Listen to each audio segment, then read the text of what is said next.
Too Many Movies, fuck yeah. Coming in to be the worst fucking podcast. Too Many Movies, fuck yeah. Fuck yeah. That's the intro. Hello, welcome everybody. Matt Damon. You should have ended with that. Matt Damon. There, America. Matt Damon. Yeah. All right, I ended it. I ended the podcast actually. No more podcasts. This is the last one. Bye. Episode. All right, great job, team. Bye. Good job, Team America. Hey, that sounds like the movie we're talking about today. Team America, World Police. Well, happy 4th. Well, actually, this is going to be coming out after the 4th of July. This is going to be a late 4th of July episode. But you know what? I'm in the spirit of things, the holiday spirit. And Lazy, you came to me saying like, "Hey, can we do a Team America episode?" And I thought, yeah, if I can eventually find it on Blu-ray, I find it in Bull Moose one day on Blu-ray. I go, well, there you go, perfect. And here we are. I know you wanted to do an episode with Robyn. It's been a while since we've had Robyn on the podcast, so hey, any excuse to get him back on the podcast. Also, I feel I needed to do this because I'm kicking myself because one of my biggest regrets is not inviting Robyn on the South Park episode. Oh yeah. So a South Park movie episode. So now I feel like I owe him something. So this is how I'll we bring make him up on the for Team it. America episode. This is how we make up for it. Exactly. Yeah, I like it because honestly, out of all of Trey and Matt's stuff that I've seen, and look, I haven't seen everything. I haven't even watched through all of South Park yet, but like, I feel like this is kind of South Park-esque. You know, you look at stuff like Basketball and Cannibal the Musical, you see elements of what would eventually become South Park stuff. But I don't know, I feel like Team America really embodies what South Park is the most when it comes to things separate from South Park, you know? Oh, for sure, yeah. This is probably their best known project outside of South Park and the Book of Mormon. Yeah, I would assume so. I mean, also, I think that's also one of their most well known is because it's just so unique. Like, we actually did like Basketball when we watched it. I think it was like a year ago when we watched it. Yeah, we did like it, but you know, it is kind of just looks like your standard comedy movie. A lot of it is really funny, but the visual presentation is just late 90s comedy.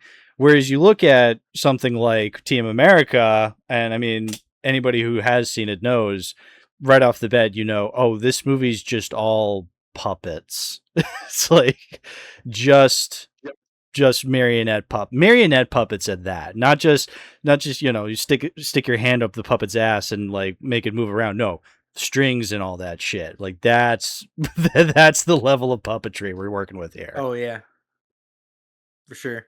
I mean, I think that the puppet decision was one of the Trey and Matt's biggest regrets when making this project, because they did it as sort of a homage to the show called Thunderbirds, Yeah, which I didn't really know about until like long after I watched the movie itself. So I kind of assumed maybe they're doing it with puppets because it's just funny or something, but apparently no, it's like they're doing it sort of as a spoof on the show called Thunderbirds from back in the 60s, which was like, I've never watched it, but from what I can gather, it's basically about these characters going on missions to save people through planes or whatever. So it's basically very similar to Team America, except for Team America, it's much more in the style of like an over the top Jerry Bruckheimer film or something like that. That's a good point. Jerry Bruckheimer film, I would say, is a very good comparison to what Team America is going for.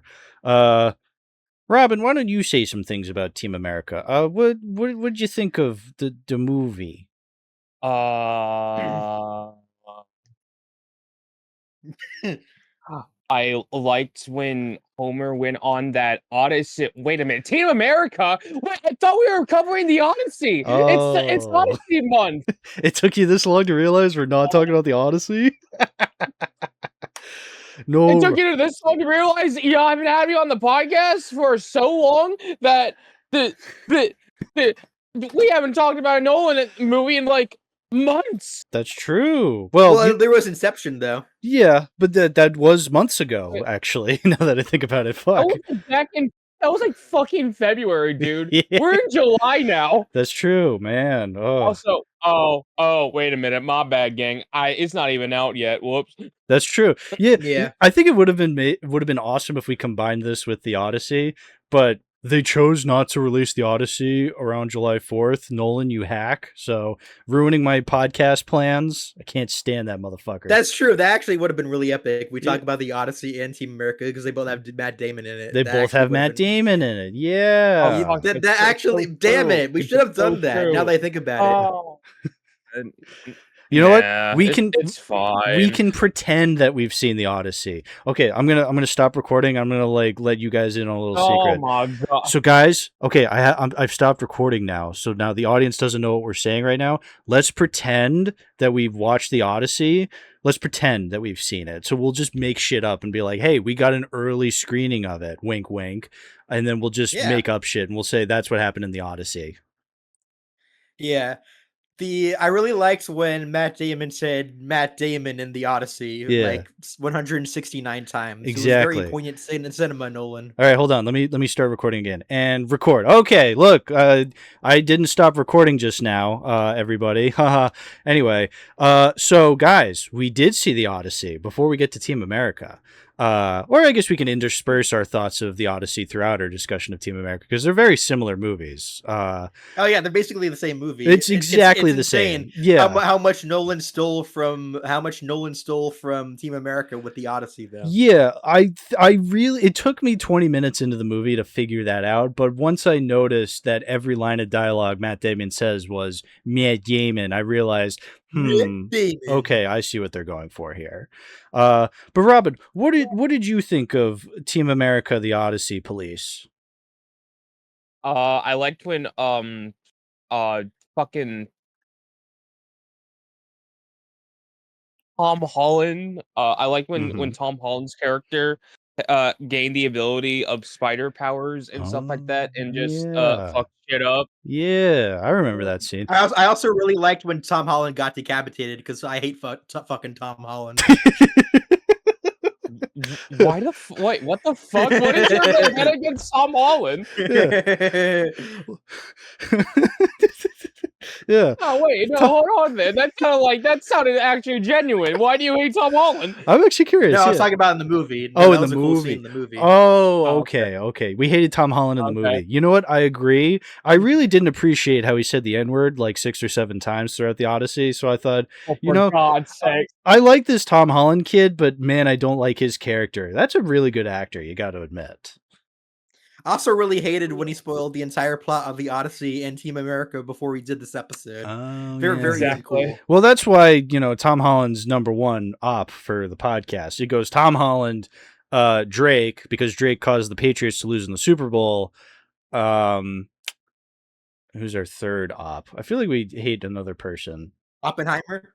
Yeah, we hate Oppenheimer. I mean, Because he starts with Op. he starts with op, exactly. Literally the only reason. Or we forgot Oprah Winfrey. Oprah Winfrey, yeah, that big bitch. Oh, I get a car. I also get a car. Fuck you, Oprah. Get out of here. Also, Oprah Winfrey was in the worst South Park episode too. So yeah, A Wrinkle in Time. Yeah, A Wrinkle in Time. Yeah, that's the worst episode. The worst South Park episode, A Wrinkle in Time. Wait, is that the one where fucking Tally writes a book? Yeah, that's the one I was talking about. Yeah, that's my least favorite episode. Really? Yeah, I don't really. Yeah, it's just such a weird mess to me, though. I mean, I like season 10 quite a bit. I think there's a lot of strong episodes in that one, but I think it's just. I think they even admitted themselves that, like, if they were to do it again, like Trey and Matt, if they were to do that episode again, they would have made it instead of with Towley, they would have done it with the 4 boys and Oprah Winfrey or something like that, because it was kind of just weirdness on top of weirdness, though. I never really minded it that much, but okay, sure. I think you did tell me that before. Yeah, you did tell me that's not one of your least favorites. Yeah, I had no problem with it. I mean, I thought Yeah, the that's fact that her genitals were alive and vengeful were funny for some fucking reason. That's just what I found too confusing about it, but yeah. Yeah, I guess does like, Oprah's that's the thing genitals with South actually Park. talk? That's the thing with South Park. Don't question it. Just roll with it. Oh yeah, I know that for sure, but like I'm able to do that. It was just like too much weirdness in one, if that makes sense for me. It's a little too taste. weird. Fair enough. Yeah. Anyway, I'd like to drop the actual clip because now I actually want to actually talk about the movie because y'all have been yapping for this too long.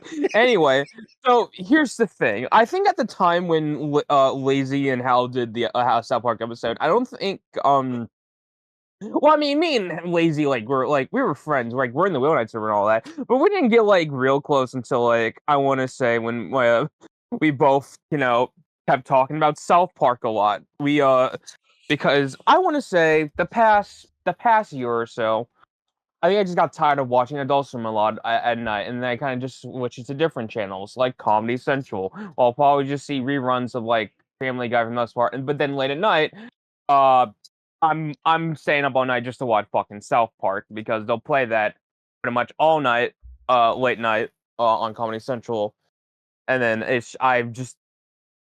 fell in love with the show again, and I pretty much own the, all 26 seasons. There's a few seasons out, but all 26 seasons that are out on DVD at the moment. I have like these 4, 5 box set cases of it. I pretty much own pretty much the whole show. That's crazy. Of each of every 5 seasons, yeah. Yeah. It's pretty much those. Like I bought them at Walmart because they're like bundled like that.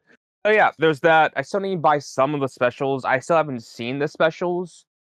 Not all of them because I guess I don't know why. I guess I'm waiting until I collect all of them. But yeah, so I pretty much my South Park physical collection is pretty much complete. But yeah, no, I've been very South Park pilled. I want to say the past year and a lot, and it hasn't gone away anytime soon. So yeah, me and Lazy definitely formed quite a bond with that. We've gone closer with that. We even went to MomoCon together. I want to say a month or so ago. Yeah, dude. We just put on South Park like every night. Yeah, we would always like switch an episode. Oh yeah, but no, yeah. Lazy has become quite a brother to me in the Wheel Night group. The laziest brother. These past couple months. The super lazy brothers. Mamma mia. Hey, Paisanos, it's the Lazy Brothers Super Show. Do. Yeah, so that's how like we formed this episode because I basically everything like Lazy said is like he felt bad if he didn't invite me on the South Park episode. But then again, I don't think we were, let's say we went from mutuals to actually being friends. That's how I see it. Because I don't want to say like, oh, we weren't friends at the time. Like, no, we were mutuals. But like we never really got all close. So like, yeah, when they did that, I want to say we were at a mutual point of our friendship. And then, we became actual friends. And then here we are now talking about Team America. Mm-hmm. And I guess I should talk about Team America instead of stating how the fuck did we get to this point? Why am I on here now? Yeah, but the exposition. Yeah. No, dude. For the longest time, like this has been like a movie I've yet to see because I've always seen the memes of it. Everyone knows about America. Fuck yeah. One way or another.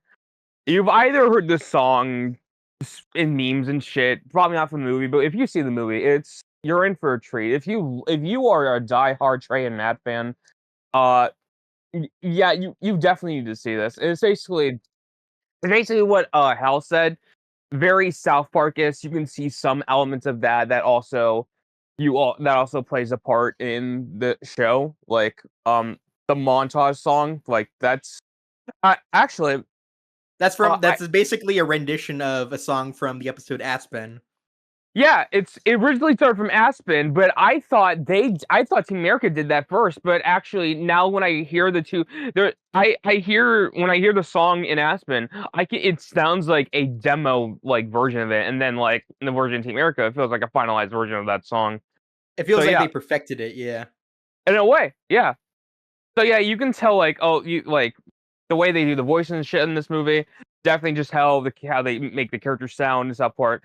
It's very South Park coded because I believe at this time like South Park is a thing that exists compared to Cannibal the Musical and what the fuck is Basketball? Basketball is a sports movie they did in the late 90s where it's from they wrote it. They only starred in it though. They didn't write it or they didn't write it. I thought they did write it.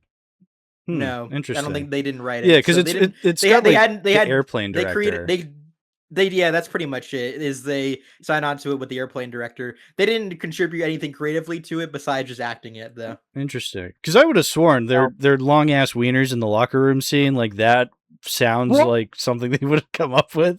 But okay, interesting. Maybe they improvised that. Maybe, yeah. Anyway, point is, yeah, that's like a late '90s movie. Yeah, but that South Park was still on at that time because South Park is late '90s as well. That started in what 96, 97.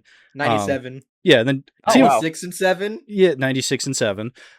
Team my God. America was 04, 2004. So, yeah, the South Park was very much an established thing by 2004. I was a little lad when that came out. I was Yeah. How old was I in 2004?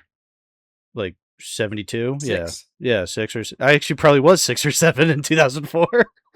Oh my God. You know what? Believing This movie did come out like during when the 8th season of South Park was airing though, which I would personally consider to be the best season of the show in my opinion. Really? That has like Interesting. that has a lot of the best episodes. It has Good Times with Weapons, Awesome-O, The Passion of the Jew, so many banger ones in there. So many great ones. There's even got some underrated ones like so many good ones and like I could go on about. That's crazy because you'd think like with them kind of focused on working on the movie, you know, the show would kind of take a back seat and maybe like their best stuff wouldn't be happening during the show. But the fact that they can make this movie and still have the best stuff coming out in that season all at the same time, that's crazy. I mean, that's a testament to how talented these guys are, which they are. Yeah. Yeah, they basically because since they do sort of like since they do like episodes at they or at least back then they used to do like episodes at the beginning of the year and then during the sort of the fall season, they would have like a few months. They would take a break for a few months during the summer to basically kind of come up with new ideas for episodes. But in this case, during that break, they're mostly filming the Team America movie though. Okay, I see. That still makes sense. But yeah, no, I mean, so like you were saying, the movie itself, it is just kind of an homage parody of this Thunderbird show, which is, yeah, I've heard of Thunderbirds. I don't know if I heard of it before or after I knew about Team America. I honestly couldn't tell you. Obviously, it's a show from the 60s, and it's British, right? It is, yeah. Yeah, so it's funny that this uber ultra American parody is parodying something that's extremely British. So that all automatically hilarious. I didn't even know that was I didn't know that was even the objective with this movie. Yeah, I didn't know until looking it up later on either. Yeah. Because I had never heard of Thunderbirds until then. I feel like even if you don't know what it's parodying, which again, I barely would have figured out Thunderbirds while watching this movie. I mean, I knew it because I've known about this movie for years. I didn't watch it for the first time until last year when Lazy showed me it. Yeah. I feel like you still get a really funny movie, even if you don't know what it's parodying. And again, like I said, some schlocky 60s show from Britain. Who the fuck is going to know about that other than, you know, your olds over across the pond? So like, you're going to say something? Sorry, Robyn. No, sorry. I was just gonna say because when there was a movie called Thunderbirds. Yeah. Well, yeah, I think they did remake Thunderbirds in the 2000s, like live action, and it's with Tim Allen. I've never seen it. Wait. I've never seen it, and I don't think I'll ever see it because why would I? But I did read somewhere that actually was what made them kind of interested in parodying it was because they heard that they were remaking it. That's the funny. original show, I think. And look what happened. The parody is more popular than the actual remake. Yeah. Oh wow, yeah, okay. I'm actually seeing like footage of the fucking show and all that. Yeah. It's also it's also like all puppets and such. Like, oh, I thought that was just a style concept. They were just going for the movie. It's just like, yeah, let's just make them puppets, something like that. No, that's just how the original looked like. Okay, I still feel like I would have thought they did it because South Park is kind of in a sort of a cheap kind of not cheap style, I wouldn't say, but obviously kind of is, sort of it's mimicking sort of cutout, Right. stop motion It's a animation. unique So I would have style. thought it's a unique style. So I would have thought maybe they just wanted to do puppets after that or something like that Right. because it's funnier too. Even though it is an homage, it still feels like its own thing. And I feel like that's just Yeah. because it's such a quotable and unique movie that it's kind of taken on this style all on its own. Like we look at it, like we look at Thunderbirds now and we'll just go, oh, that looks like Team America, even though it should be the opposite. Yeah. Yeah. Yeah. Hey, Team America has more cultural relevancy than the original source that it's parodying. I fully believe that because I mean, it's just, I mean, that just shows you the power of America, baby. Fuck yeah. Okay, well, do you guys know what the plot of the show is of Thunderbirds? I don't know. I gay think British shit. I've only looked up the synopsis. It's basically, oh, these British people go on missions to rescue people. So I guess it's very similar in concept. It sounds like to Team America. I think both Trey and Matt have said on record they found the show boring though. Yeah. So Oh, it sounds fair about enough. right. Sounds lame. Put the American flag on that. Now you got a movie. Now we got a movie. Oh, for fuck's sake! Set between 2065 and 2067. Yeah. I think I've Perfect. read enough. No more reading. No more reading. So You know, like go ahead. there was like another show I was thinking of this kind of like reminds me of, especially with the concept of like, oh, elite of like for team members go out in the world and stop terrorists and evil dictators and stuff like that, and it kind of reminded me of this one show that we watched for like a brief moment back in the Will Night server. That was like a few years ago. I figured maybe you would remember because I remember like William was showing this to us, but Yeah. it was the something 5 or something like that. Something Force 5. Delta Force 5? Yeah, there was some No. Adult Swim parody show. Yeah, and it's parodying. Okay, it's not Delta Force 5. What the fuck? Alpha Force 5? No, it's not. No, it was like, hold on. Fox Force 5. Fox Force 5. That's not it. That's a Pulp Fiction reference. Oh yeah, you're right. Yeah. No, it was like some Now I'm pissed off. I don't remember what it is. I don't remember either, but like I could have sworn it was like something. Hold on, I know how I can figure this out. Something 5. But I know, like, it was like, yeah, like they're Danger fucking 5. Danger 5. Danger 5. Yeah, that's the one. Yeah, that's Danger the one. 5. I remember we watched that. I was gonna say, like, no, because I was gonna say, and the one thing I remember is like they're the person in charge of all of that who tells them all their missions. They always end the conversation and remember, kill Hitler.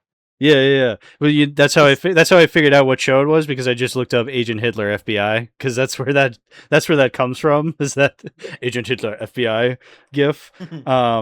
So yeah, that's what. Yeah, it's got that 60s aesthetic. It's from like the early 2010s, but that's, again, it's parodying something from the early 60s. So it's it's got that like very distinct. Well, it's like with that one, it's like, okay, the enemy is Hitler. This one, the enemy is Kim Jong-il. Right. Well, Kim Jong-il was kind of like the big dictator of the time back in the 2000s, so that makes sense. Yeah. What would you say your history with is with this movie, Robyn? You said, did you watch it for the first time last year? Okay, so I want to say I've watched this movie, like, I want to say a good multiple times. I think I found the DVD somewhere at a Goodwill like a year or two ago, and I'm like, holy shit, that's peak fiction. I have to buy that. Yeah, so I want to say like 1 or 2 times. I may have just watched it for like background noise. I wouldn't too much focus on it, so I would have logged it on Letterboxd sooner. But no, yeah, I think I finally actually like I want to say the first time I logged it, I want to say actually last year, because I think me and Ori found a DVD copy of it at a pawn shop somewhere, because I think I watched it with him once, because it's like the third time I was logging in when I watched it the other night. But and I guess I logged it again earlier this year. I don't know when or what for reason, but I did. But I mean, I don't know. I can watch it. You reviewed it with the brilliant speech at the end, though, that we'll get to later, I guess. But oh yeah. But we'll get to that. But I want to say I've seen this movie a good couple of times, but like it's definitely one of those movies like I've been really dying to see with how much it's memed and how much of a legacy it has. I remember James also referenced this a lot in his early YTPs and shit, so it's like It's interesting. it, I think it's I might definitely have. I go ahead. Sorry. it's definitely one of those movies you have to see in your life before you die. I don't know. Yeah, I think I might have been actually the first one here to have watched it actually, because You I definitely first logged were. this movie. Yeah. I first logged this movie back in like 2021 actually, so this was like around the year where I first, created my current Letterboxd account. And this was actually before I was in a really big South Park craze, like a couple years after I first watched this movie. Like I was just watching it out of just like pure interest. Because I always knew about this movie ever since I was a kid, but I just never really bothered watching it until like I was around the time I was in college, because I always thought it looked weird. Hmm. So it looked kind of creepy with the puppet style, obviously. So, but Oh it no, was yeah, when I I don't blame you. yeah, but it was when I watched the movie itself, though. I honestly think this probably gave me some of the biggest laughs out of any comedy to this day, though, because like when I first watched this movie when it was on Netflix back in 2021, I was like laughing like a fucking idiot. Yeah. I mean, yeah, that's the thing with this movie is that it was everywhere on the internet before I ever watched it. Cuz I watched it Yeah. for the first time last year, but I've known about it for years, and it's thanks to America Fuck Yeah, Matt Damon, um and all the other Yeah. little jokes you see throughout. And yeah, watching it for the first time, I mean, watching it a second time also helps, but like it is so fucking funny. It's Yeah. such a quotable movie, man. Quotable in as hell too. Yeah. Yeah. Yes. It's got a great soundtrack. That too. True. Yeah, Everyone Has AIDS song had me laughing so much when I first watched it. I didn't Everybody even has know that it was AIDS. I referencing love Rent, that. but I still Yeah. thought it was really funny though. They would just sing about how everyone dies of AIDS. Yeah. I was almost gonna say on my Letterboxd review, it was like, "Hey, so Trey and Matt, when's the Rent parody musical coming out?" But it's like, no, I gotta think of something better than that. Yeah. Well, I that's was greatly struggling. I think it's the same thing with like, whether or not you know about Thunderbirds doesn't really matter. Yeah. I mean, I feel like I can kind of piece together what they're parodying with it. The play at the beginning being called Lease the musical, and then they're just like, everybody's got AIDS, and like through cultural osmosis of what we know about Rent. I've never seen Rent, but yeah, what do I know about it? It's a musical. It's about gay people, and then you can just kind of gather that when it gets to Lease, and then everybody has AIDS. Like, I it's just it know still it's a works. musical James. I just know it's a musical James does not like, but likes Tick Tick Boom better. Yeah, I've seen Tick Hmm. Tick Boom. I did like it a lot, and I've never seen Rent. Probably never will, just because I don't like musicals. But I also just don't like movies at all. So Yeah, except for Team America, of course. that's the Wait, only what? movie. Then why Yeah. the fuck did you make this podcast if you don't like movies? You're such a fucking hypocrite, dude. It was Fucking hack. it was a parody this whole time. I tricked you all. For 200 episodes, I've been tricking you all. I think Okay, yeah, well, you know, I did find out about. I think the first instance I heard of the America Fuck Yeah song in this movie. I want to say the first time I heard a glimpse of it was when I was a kid and I watched it. Similar to you, you were first exposed to this movie through the internet back in the day. I want to say the first time I was exposed to bits of this movie was through YouTube poops that I watched when I was a kid Oh too. yeah, YouTube. oh Like yeah, one of Hoops. them, definitely. That's one of one way them to find it. was yeah, one of them was like I remember like Emp Lemon back in the day, like when he used to make YouTube hoops. Like Yeah, he did this one of Avatar: The Last Airbender, and I think there was a point in it where he included the America Fuck Yeah song, like at one point. And so yeah, like it was years later when I watched this movie, I was like, oh, that's where that's from. yeah. I just unearthed a memory about America Fuck Yeah. So when I was a freshman, yeah, I would have been a freshman in high school.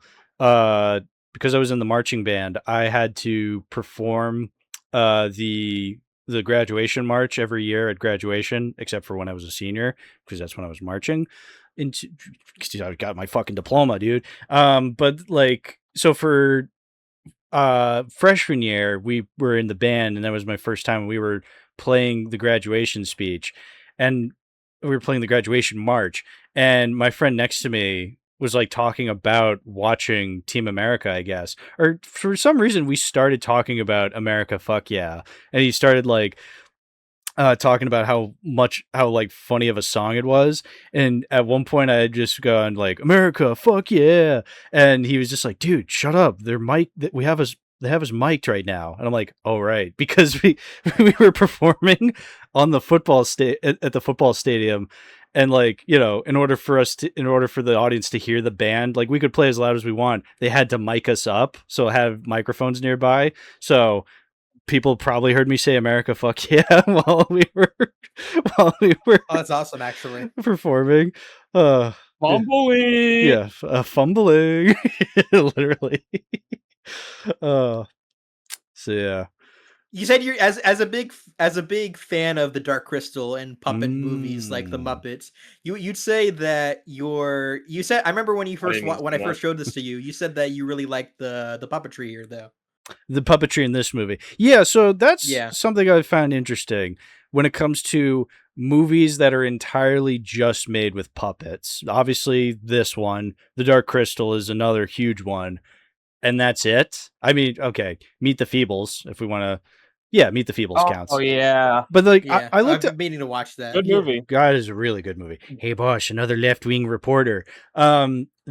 There's a list on Wikipedia. I looked it up. It was like puppet movies, like movies with just puppets. I made sure to make that explicitly clear. And it's like, here's a list of movies made with just puppets. And then it includes the Muppet movies, which, yes, those technically count because they are main character puppets, but they also have human actors. The thing that I've always liked about The Dark Crystal that separates it from other Muppet movies is that it's all puppets. There's not a single human character. The only humans you technically see in the movie is little people actors for like far away shots of the characters. And they have like, you know, puppet heads where like literally just for shots that are far away. So then they can have the characters moving. You don't see the puppeteers. Those are the only human technically characters you see in the Dark Crystal. Here you get like a hand sometimes that's as human as you get. But yeah, no, I would say these two are pretty much the only non-human puppet movies, and Meet the Feebles. I keep forgetting to mention Meet the Feebles because Meet the Feebles is New Zealand and New Zealand's not real. Yeah, so yeah, I figured we had to bring up The Dark Crystal because as we've mentioned before, it's kind of a movie I think is okay and stuff. Yeah. Yeah. Yeah. Yeah. It is a different kind of puppet though, because it like the puppetry in The Dark Crystal is kind of full bodied, or it's hand puppets, and there's like all these other stuff. Some of them might have strings to them. Like it's a kind of a diverse array of different puppets. Whereas it's a lot more ambitious. Whereas the puppets in Team America are much more like marionette puppets, though. Yeah. They're kind of dummies essentially. Yeah, and it's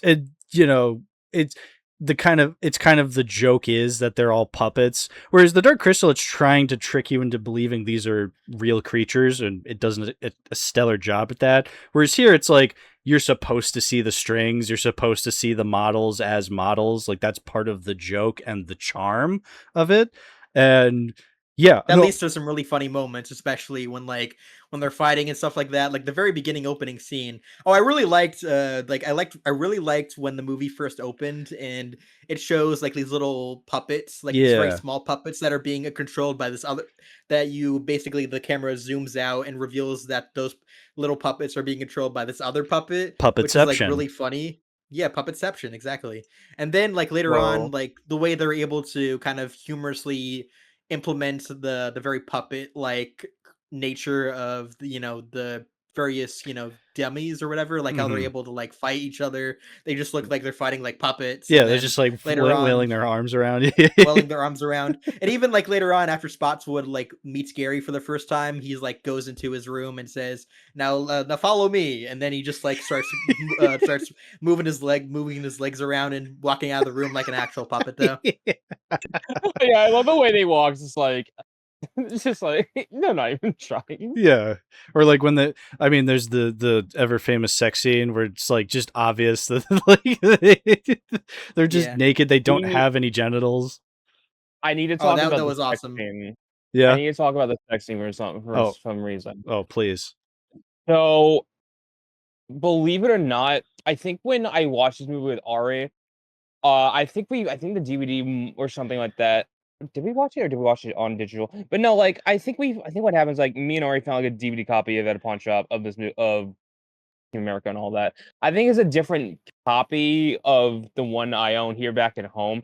But I think when I watch it with him, there was this scene in that sex scene I've never seen before, and I don't know if I want to even describe it.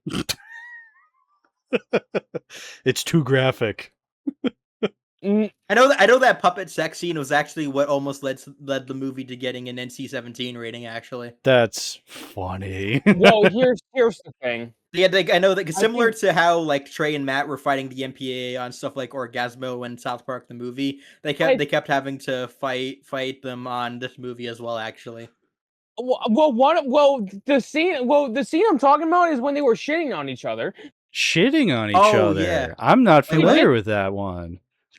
Yeah, no, I'm pretty sure I saw that. Like, wait a minute, what the fuck? I don't remember this scene in the movie, and I'm like, I swear I've seen this movie so many times. I've never seen this before, so it must have been like an unrated cut I watched with him. I think there is an unrated cut. You know what? You're right. Actually, I've never seen that bit. Actually, I've never. I know seen on the that. bonus features in the DVD I own, it says like there's like deleted scene as well. So it's like okay, but like yeah, I guess I watched an unrated version of the movie without realizing. I don't know.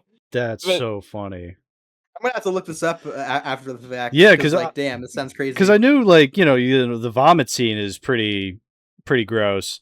And like, I mean, I love the vomit. Oh, it's great. Okay, well, maybe not vomits. Maybe not love it. And then oh yeah, I love that because it's like this very epic like orchestral score over it, and it's like very sad, and he starts vomiting like excessively. It's gross. That is so funny. Intense. Then the orchestra gets more intense as he vomits. It's just. Yeah, but that's what I like about this movie is that it really pushes the envelope. Like, you know, he's not just throwing up, he's vomiting and vomiting and vomiting and vomiting. Like, it keeps pushing it to the point that you get annoyed by it. But that's the point. And that sounds like what that shitting scene would have been. I mean, the sex scene itself was already pushing the envelope with them doing all the different positions and stuff like that. But I feel like that would have taken it an extra step further. But again, that's what I like about this movie. Much like South Park, it keeps pushing the envelope for the sake of the joke. Yeah, and and just like South Park, they're not afraid to shit on as many celebrities in this movie as they want to. Oh, the celebrity shitting on is diabolical. What I like, I was thinking about this while watching the movie. You know, a lot of the celebrities they picked feels like they spun a wheel and were just like, who do we want to shit on? George Clooney, Danny Glover, Tim Robbins. Like, it feels very like I feel like characters like Alec Baldwin, there's a little bit more malice towards that where it's like, all right, you are genuinely an asshole. But I don't know, like celebrities like Liv Tyler and Helen Hunt feel very random. Like they're just like, just throw in whoever else. I think it's because they were specifically poking fun at actors that were going on giant political tangents at the time. Yeah, like Sean Penn. Sean Penn, yes. Sean Penn or Alec Baldwin. Yeah. Baldwins are dead? Baldwins are dead. That's in the movie. That's in some movie. They love making fun of the Baldwins because with the first movie, I mean, they're very Baldwins. They're very easy to make fun of the Baldwins. Yeah. Sean Penn. I love that. Every other line is just like, I went to Iraq. Yeah. And then you know that. Yeah, go ahead. Sorry. I was just gonna say, you know, the story goes, Sean Penn watched the movie and was just like, I actually went to Iraq and didn't understand the joke. It's like, dude. R/Whoosh. Actually, that is so funny. Though. Yeah, you probably know more details about it than I do. Please. Yeah, because they were sent an angry letter like before the movie came out, and like all the stuff that he said in it was basically what they had him saying in the movie, though. Oh, that's what it was. Really? Okay, that's even funnier. Which is like really funny because like the fact that Sean Penn like in real life acts very similar to how they portrayed him in the movie just makes it so much funnier. Yeah, you know what? So maybe. I say it's like random, But like honestly, I mean, one, celebrities talking about politics when they know nothing about politics is nothing new. Yeah. But like also, I think maybe at the time, yeah, I keep saying characters, but they're actually real life celebrities. Real life celebrities like Liv Tyler and Helen Hunt probably were saying a lot of stuff. You just don't hear about it now because who the hell cares about Liv Tyler and Helen Hunt in the year 2026? I'm sure they're doing good things. I'm just saying they're not nearly as popular as they once were. Yeah, I mean the biggest one, or not the biggest one, but one of the more popular celebrities they're roasting is, of course, Matt Damon. And the joke is all he says is Matt Damon. Like, Yeah. I want to know what they were thinking. Like, how I actually did we do know come up this. with that? I do know. I do know this too, actually. Yeah. Oh, really? Yeah. So tell me how they came up with that version of Matt Damon. So I need to know. So what happened is they were making the Matt Damon puppet, and the face came out looking really special, quote unquote, deficient. And so they're just like, Okay. wouldn't it just be funny if we just made him say Matt Damon the whole time? And that's what they went with. They went with the funniest option. They just made him go Matt Damon. Like That's genius. like Trey and Matt have said they have nothing against Matt Damon. Actually, they actually really like him as an actor.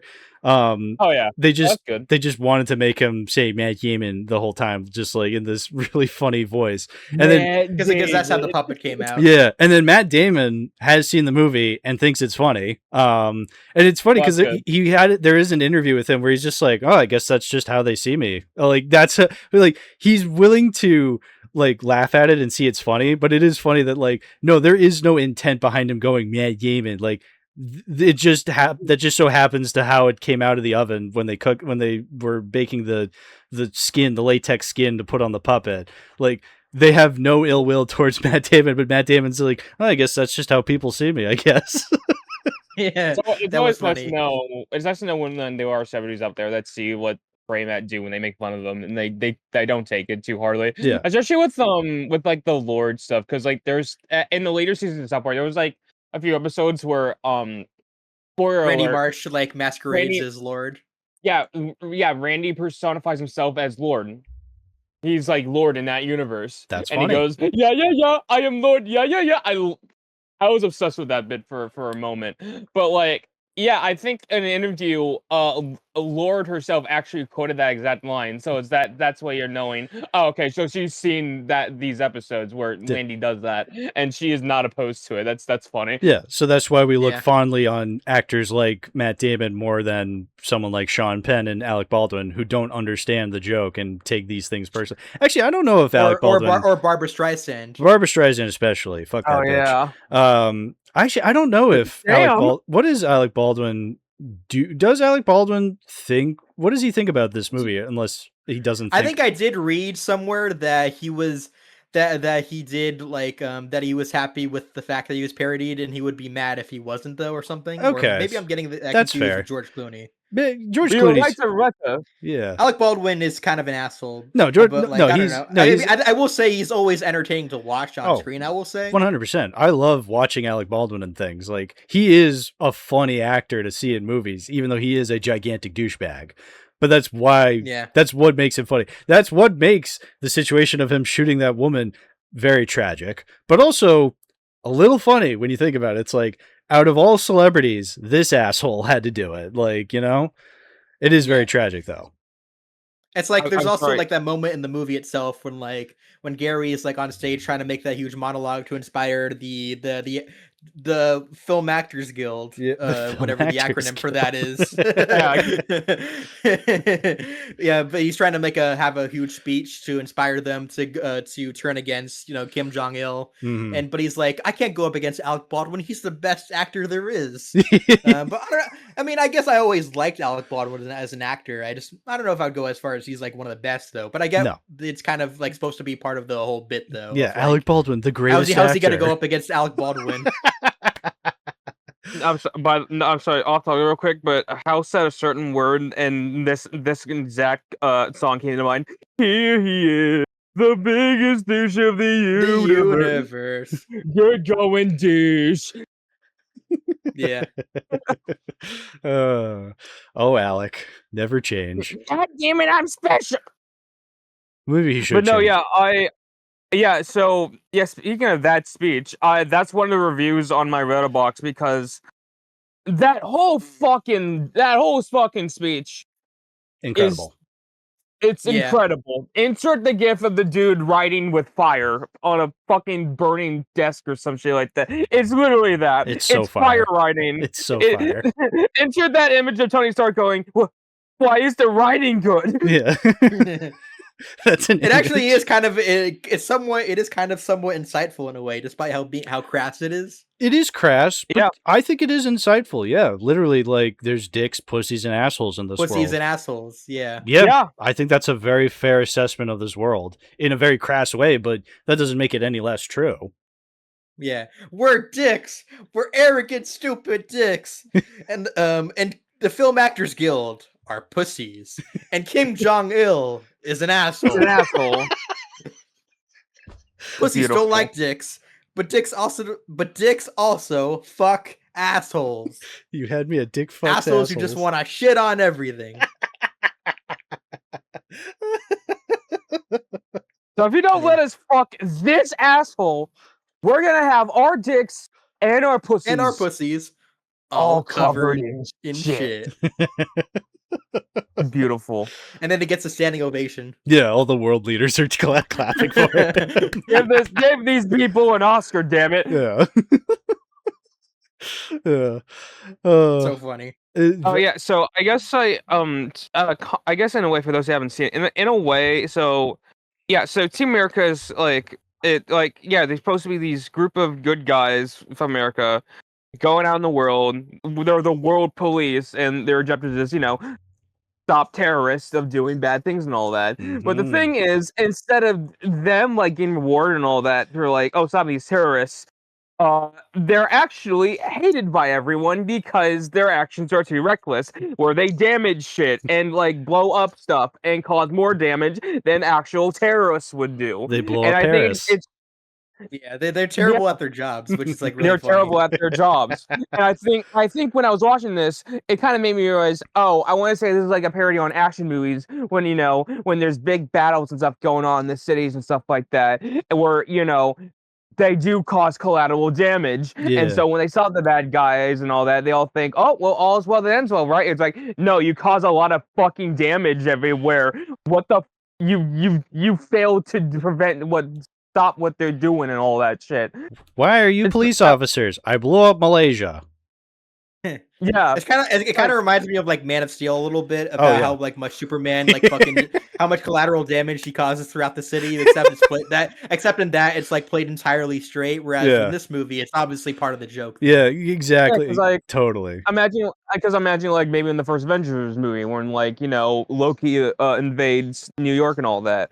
And I assume they stop Loki, but I assume they cause a lot of collateral damage there. So so a lot of damage is also on their hands, but hey, we stopped Loki though, and all that. We did it, Patrick. We saved the city.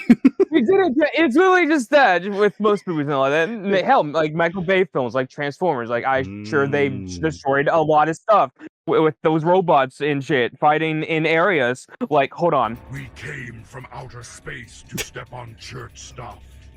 Yeah, like that. Nobody steps on a church in my town. I've been obsessed with that one episode of Family Guy as of recent, just for that one quote where it's they're trying to parody 3 different directors: Wes Anderson, Michael Bay, and Quentin Tarantino, and that was from that episode where in the Michael Bay parody of Peter Gets Fired, Peter is ordered to stop the Decepticons from destroying the 7 wonders of the world, and the only way he can do it is throwing kegs of beer. And then there's Megatron or something like that, and the first thing he says is we came from outer space to step on church stuff. And he's become as of recent. That is funny. So that was the one thing I was thinking about when I was watching it. It's just I want to say it's a parody of action movies when bad guys and good guys fight in areas and they cause collateral damage, even though they're trying to prevent collateral damage being happen. Still happens either way with the.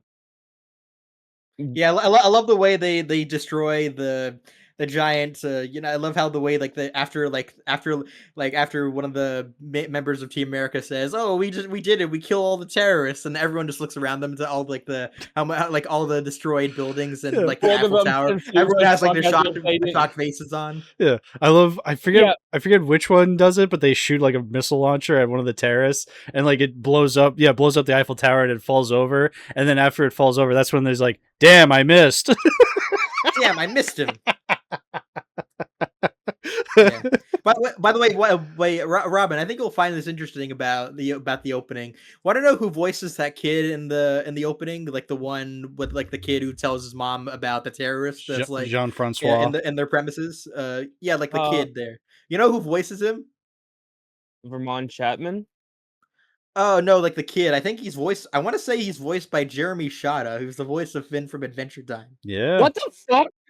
Yeah, I want to say that. Yeah. Yep, you're right. No, right now I had to watch the movie a fourth time just for that bit. According to Letterboxd, I looked it up and I looked him up on the cast. So I was like, damn, he voiced him the whole time.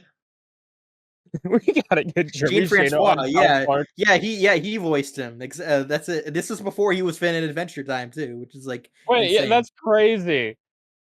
Wait, Train Man need to get him back on South Park. I'd love to see him voice on an South Park episode now. Yeah. That's Speaking crazy. of actors, you know who voices Spotwood? Spotswood. Spotswood, you know who voices him? It's definitely not Trey and Matt. I know that for sure. Yeah, because but he has a like, very too. unique voice. Oh yeah. Darren Norris, the voice of Cosmo on The Fairly Odd Parents. And Timmy's dad. What the fuck? And Jorgen. Yeah. Him? Yeah. I didn't even realize that. Dinkelberg. Dinkelberg. He has a very unique voice. That explains yeah. why his voice role is actually like all of his voice roles, I'd say, are very, very memorable though. Yeah. Actually, now that I think of it, now that I'm hearing it in my head, yeah, I can kind of hear a bit of like it's like just sounds like Timmy's dad doing a like more deep, serious voice and all of that. Team America, you need to suck my cock. Now suck my cock. Suck my Just kidding. Dinkelberg, suck my cock. Dinkelberg, you're not worth putting your life on the line. I love this one bit where like when the Team American crew is on this mission. And like it'll cut to him like talking to them all that, and he's just like moving around in his chair. Yeah. But no, there's like one scene where he's like on the ceiling, and I'm like, wait, what the fuck? Did they just make the footage upside down? No, he's just on the ceiling. How did he get up there? That's true. Yeah, it's one of those blink and you'll miss it jokes. But like, yeah, at one point, yeah, Spotswood, because yeah, every time it cuts to him in the Team America headquarters in Mount Rushmore, he's just moving around on the chair all spastically. He's moving around. In one shot, yeah, he's literally on the ceiling moving around. He's on the ceiling. Oh yeah, true. I had to rewind. I'm like, wait, is the whole thing upside down, or is he just on the ceiling? And I'm like, oh, okay. Yeah. So they had to take the chair and just put it upside down just to make that 2-second joke work. Which props to them. Again, they're doing it for the jokes. Like the humor is at the forefront of this movie, and that's what I love most about it. Like they just every scene there's a joke going on, even if it's very subtle, like that one. Oh yeah. By the way, Hal, I think you'll find this interesting. Speaking of Darren Norris, want to know what his first live-action film role was? I know what it is, but please, let the audience know. Hobgoblins. Yeah, Hobgoblins. Yeah. I think that's one of those movies. Obviously, I've watched it through Mystery Science Theater 3000. Piece of shit movie. Yeah. I think we started it during Wheel Night one time, and then we never finished it because we realized this. I was there actually when you and William were only there. Okay. It was just me, you, and William who were watching it. And we didn't finish it? I feel like we would have finished Hobgoblins. I thought we did finish it. Oh, did we? Oh, I thought we did. Hold on. I thought we did from what I remember. I remember it purely because of the Letterboxd Lucy joke that I made. I've reviewed it twice. That means we did finish it. I don't know why. Yeah, if it was the three of us, we absolutely would have finished it. Like if there was like the rest of us, we would have made it like 5 minutes and been like, all right, let's shut this off. But if it was just the three of us, yeah, we definitely the least cringe Letterboxd Lucy has ever been, honestly. That's right, we were shitting on Letterboxd Lucy that night. Good times. Yeah. There's this one actress who was in it that wore sunglasses. I just said, oh look, it's Letterboxd Lucy, for real. And I haven't. Like, William paused it. Paused it to look up Letterboxd Lucy's profile, and then he got mad. And he got angry because he realized who it was. He's like, oh, because he had to read her cringy reviews. Is she still active? Like, I feel like it's been years. I think she is. I don't but see her think anymore. Her profile pic is the.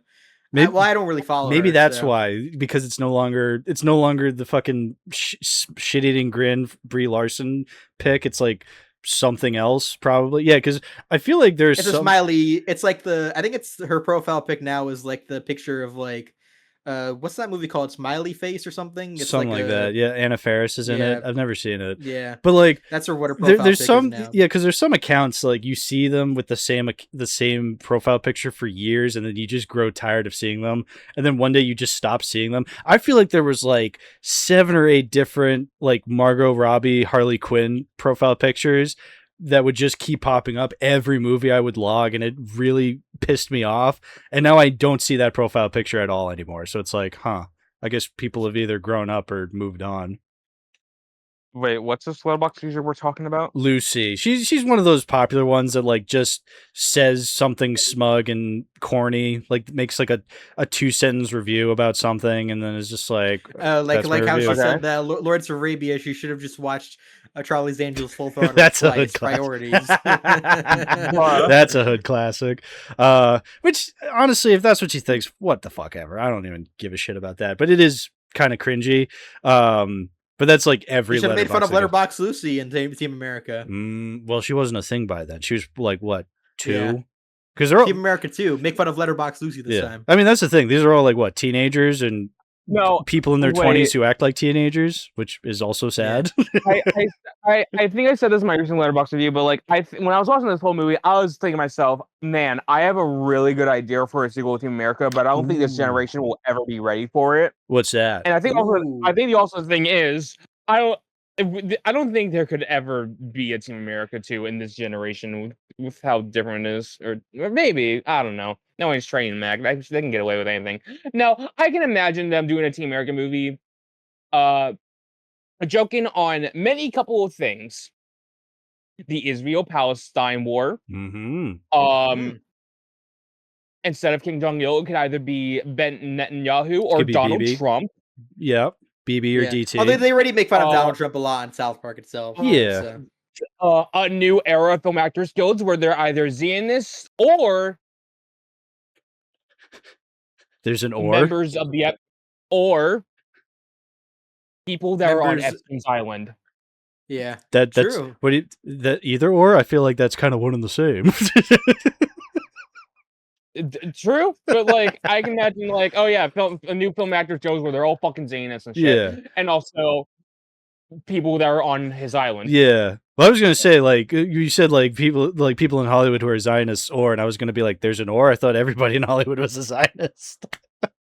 But I mean, yeah, you know, anyway, maybe. Anyway, like I can see it just like, oh, these guys know that, oh yeah, America's gone to shit, and just people are just blind to it, so they're trying to stop Donald Trump and all that shit, something like that. I feel like that does seem like something they would do. Yeah, although I don't know if they would make another Team America movie, because they went on record saying how much the puppetry process was really grueling during it. So I don't think they would want to make another puppet movie after this. But like, I'll be honest, I think they really do nail what America is like in this movie, even though it's obviously over 20 years old at this point. Yeah, 2004, over 20 years old. And yeah, America's a lot different, but in some ways it's still the same. I feel like it really does kind of nail a lot of things that are still prevalent in America today, and especially the McDonald's, world today. Starbucks, fuck yeah, slavery, fuck yeah. Yeah. Wait a minute. But like, yeah, it's wait, what? Hold on. Hey, wait a minute. That is a line in the song. Slavery, fuck yeah. Well, when they performed that at the South Park 25th anniversary concert, they performed that exact same song. They left out the slavery part, though. Probably because they didn't want to perform that on stage, though. Yeah, they didn't want to get clipped. Being like, slavery, fuck yeah. I would have loved for them to go on tour. I want to hear South Park music live. That would be kind of sick. Same. Yeah. I want them to do that again. Yeah. Maybe they'll do it for the 50th. Yeah. The 50th when they're like, what, 90? Whether they'll be in their late 70s, early 80s, or something like that. America, fuck yeah. America. Wait, how old are they fuck now? yeah. They're like, They're How in old their are they? 50s now, so like they're getting old, but not super old. But No, that's scaring me. I don't like that. it's okay. They'll live on in South Park. I saw Trey. I saw Trey a couple times, and well, I haven't met him, but like I saw him a couple times, like on stage before. Mhm. He's he's balding a little bit. A little bit. Yeah, he told me. You told me he was at the Book of Mormon show you went to. Oh yeah, I did see Book of Mormon on stage again that's fairly sick. recently because I heard that he was because Trey actually did a couple of parts on that. For the show's 15th anniversary, he played the what's the name of the Mormon like leader again, or the founder? He played Joseph Smith. Yeah, he played Joseph Smith, and he also played Jesus in it too at the beginning. That's where he did his Eric Cartman voice for him. His Eric Cartman was Jesus. That rules. Yeah, I've never seen the Book of Mormon. I feel like with musicals, I don't know much about them because I don't fucking go to Broadway or see many plays on stage. So like it's when it comes to musicals, obviously all I know is through movie adaptations, whether decent and good versions or the absolute worst pieces of shit imaginable, ergo fucking Dear Evan Hansen and whatnot. But like I'm Chris Hansen. I'm Chris Hansen. Want to have a seat? Have a seat. Have a seat. No, I'm just pretending to be a teenager. Wait a minute. My friend committed suicide or whatever the fuck the Dear Evan Hansen story is. Yeah. What a good movie. No, but no. Wrong. Incorrect. It's a terrible movie.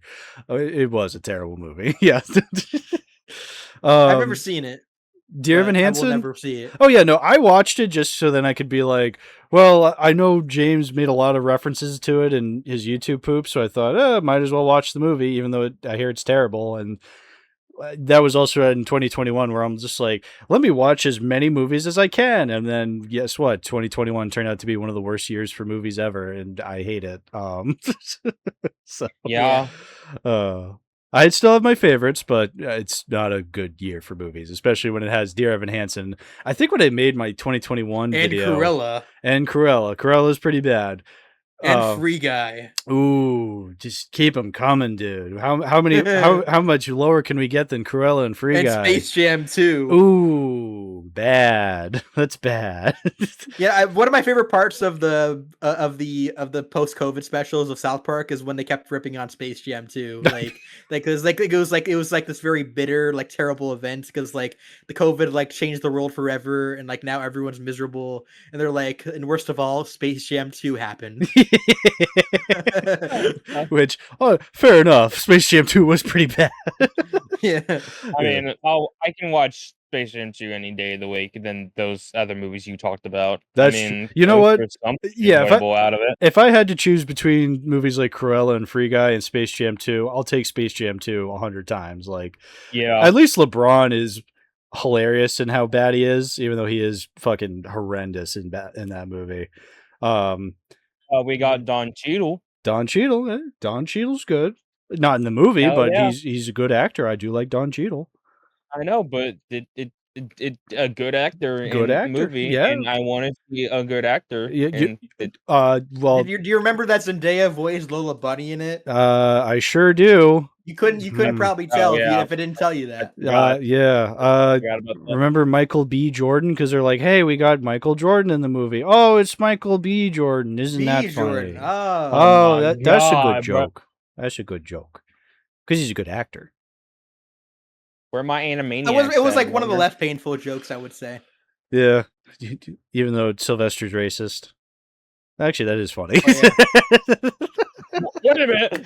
Well, because in that scene, they're just like, oh, Sylvester's like, guys, I found Michael Jordan. And they're like, wow, Michael Jordan. And then Michael B. Jordan shows up and they're like, you thought that was his anus? And he goes, I thought he just aged beautifully, or whatever the fucking joke was. It's like, you didn't tell the difference. Ha ha ha ha, funny. Anyway, Now let's go back let's go back yeah, to talking about good movie. enough of this bad movie talk. Let's talk about good movies. Let's go back to talking about a good like movie. Team America. Team America, World Police. Yeah. Remember the time in Team America when they said America fuck yeah? Yeah. Woo! I love that part. I clapped. Yeah. I clapped.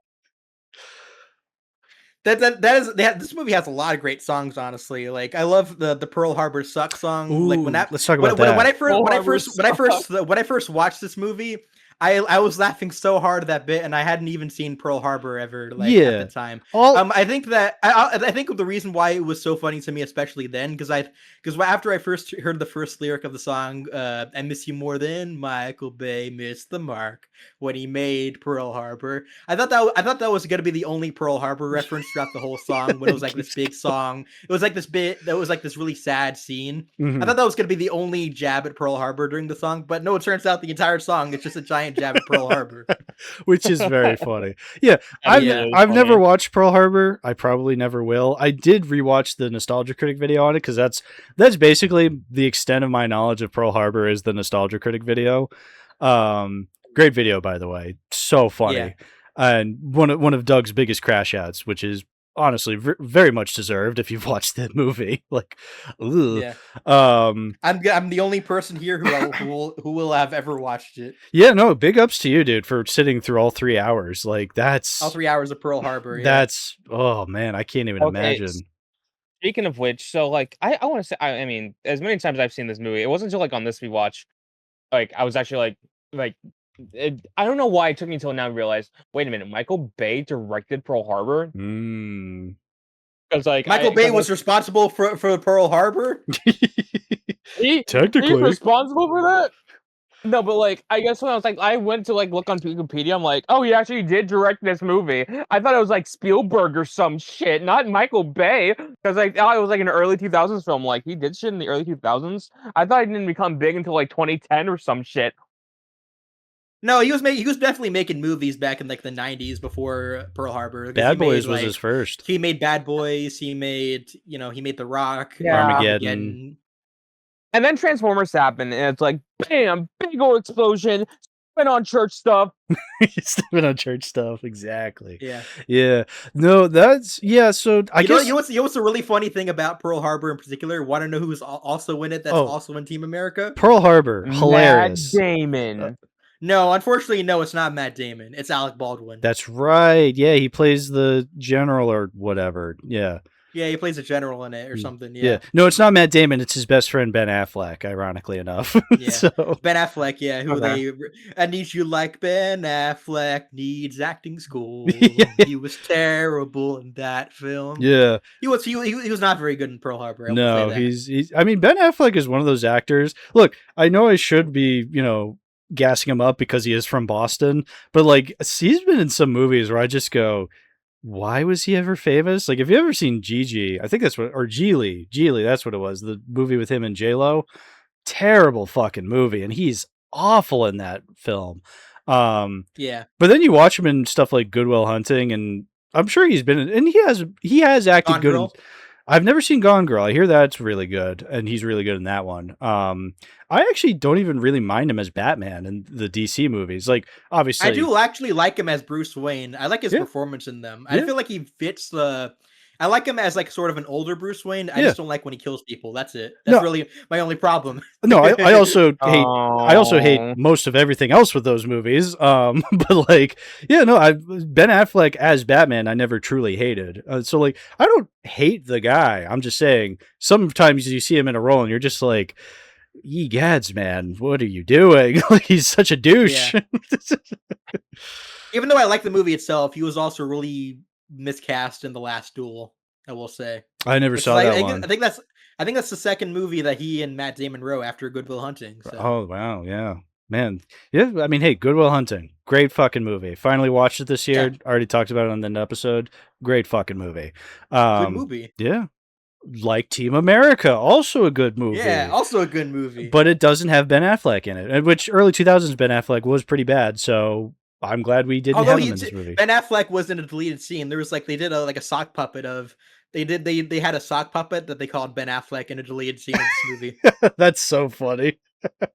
That's funny. Yeah, you see, the celebrity bashing in this is very funny. I mean, we touched about it already, but I don't know, just every. I mean, because what I love about whenever Matt and Trey make fun of celebrities, it's always just Trey and Matt doing their voices over like these random celebrities. Like Tim Robbins just sounds like Trey Parker. Like he doesn't do anything to make it sound like Tim Robbins, but that I think makes it even funnier. Oh yeah, I'm glad they got Maurice LaMarche to do the voice for Alec Baldwin because he does a good enough Alec Baldwin. So like Yeah. it works. But I feel like, you know, if they were going for something else, they probably would have had just Trey voice Alec Baldwin and just been like, yeah, that's Alec Baldwin. But I'm glad they took the extra effort to be like, hey, let's get a guy who can actually do different kinds of voices like Maurice LaMarche. I really like what they did with Tim Robbins and how they had him say, "You see all the corporations and their corporation buildings, they act all corporation-y and they make money." Yeah, which is exactly what a dumbass celebrity with nothing to say would say. Like that's it's brilliant. So fucking That brilliant. that whole little meeting that they had in like their own little like guild sort of building where they're all pounding on the tables going rah rah rah rah rah, like, and they're all one of them says like it's our job to read the news like it's our own opinion. Rah, rah, rah, rah. I will say, I'm actually, even though I say like it's generally just Trey and Matt doing their voices, I will say Matt Stone as Martin Sheen is pretty accurate. Like he does a pretty okay job at exemplifying Martin Sheen in that role. I think that's like my favorite bit, like in like South Park and all of that, where it's just like Trey and Matt. Whenever it's like all the characters in a big room together and they're all like talking on once, they're like, oh, they just make fun of that. It's so funny. It is very Yeah. funny, yeah. Robyn, speaking of Ben Affleck, do you remember the episode where they made fun of Ben Affleck and J-Lo? J-Lo?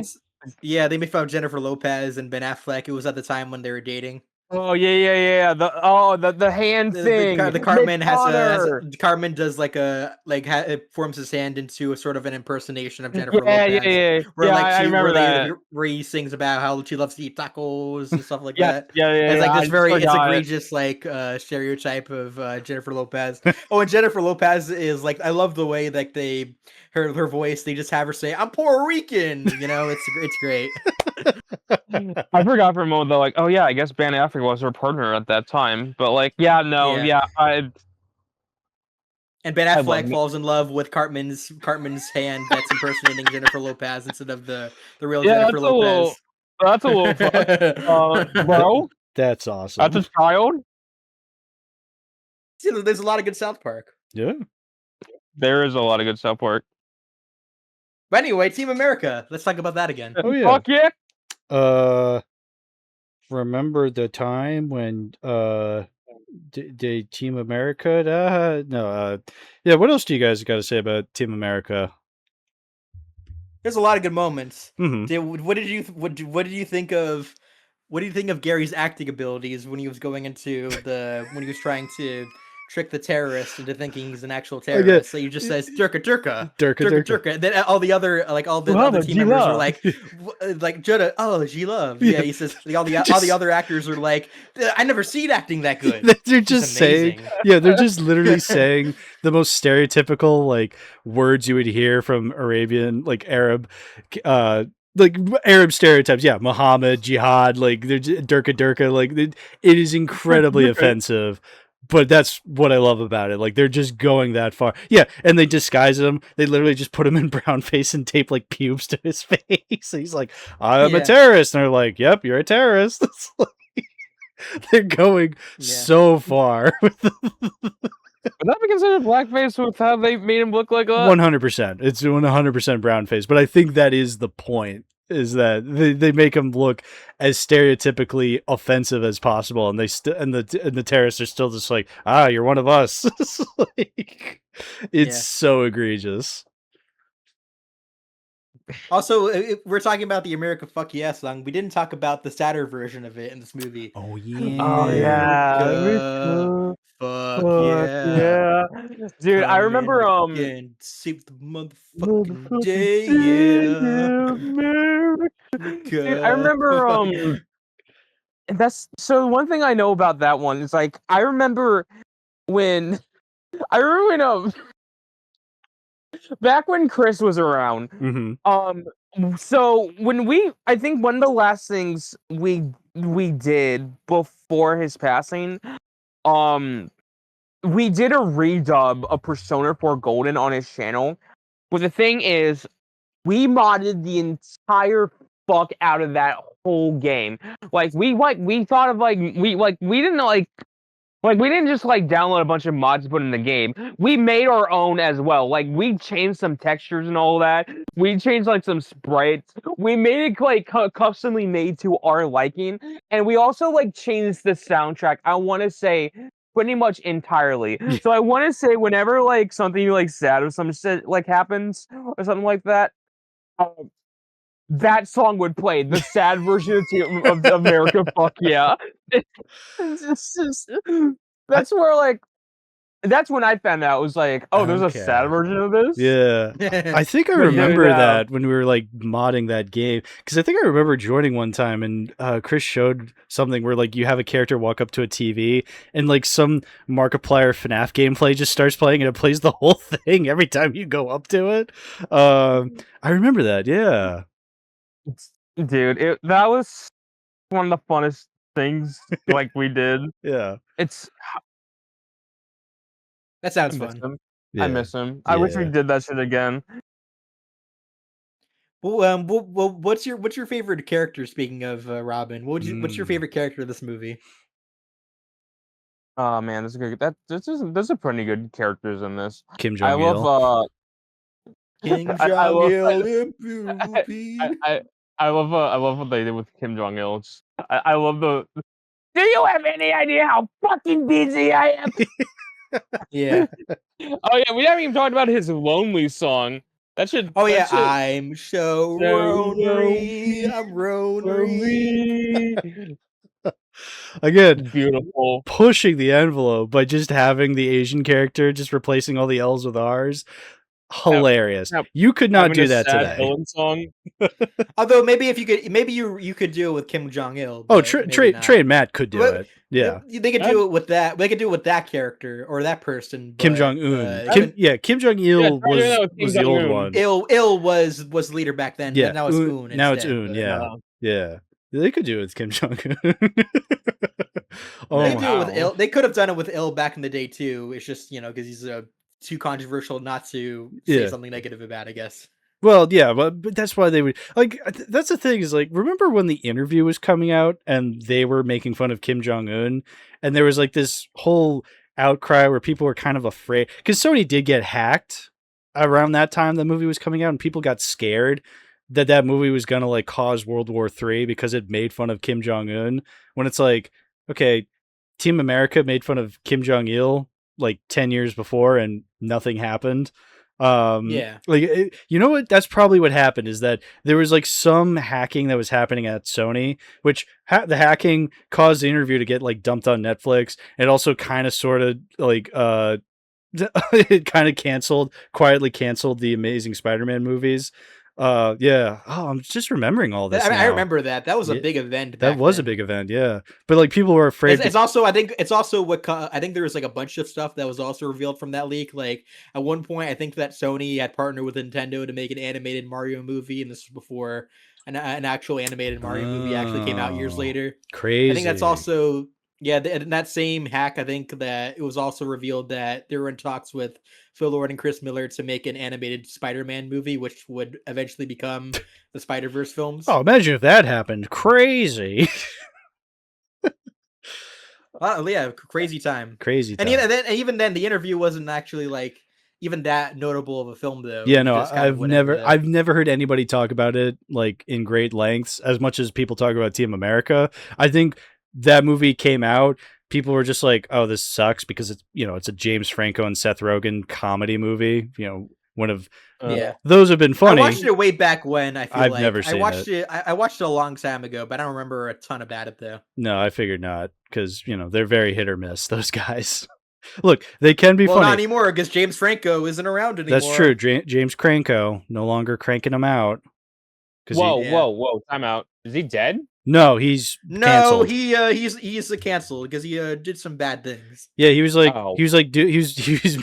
doing classes. This is not funny, but he was doing classes teaching like young upcoming acting students how to do sex scenes in movies. It's like, I mean, what? Of course he was. Of course, it's like, oh yeah, that he was being very flirty and not flirty. He was being very inappropriate during those classes. It's like, of course he fucking was. It's James Franco, a sex addict, and he was teaching young upcoming students about sex scenes in movies. I'm sure I'm leaving out massive like other points about that story, but like that's the basic. That's basically what happened, is that he was being very inappropriate. Which again, yeah, no shit, of course. So yeah, fuck him. He just kind of he does look like the kind of guy that would do that anyway. He does look like a massive Maybe douche. I am glad that fucking Harry died in Raimi Man 3. That's true. Yeah, good. So then they wouldn't have, if they ever did a Spider-Man 4, they wouldn't have to bring him back. When he got stabbed in that at the end of Spider-Man 3, he was just like, "This is not what I meant when I said I wanted to get penetrated." Raw. I mean, at this rate, it's like. So yeah, rip James Cranko. I think at this rate, just after hearing that, just like I think it's just best we just leave the Raimi trilogy alone. Yeah, I think that's why No Way Home came out, and it's just like, you know what, I'm good with this being kind of their pseudo finale.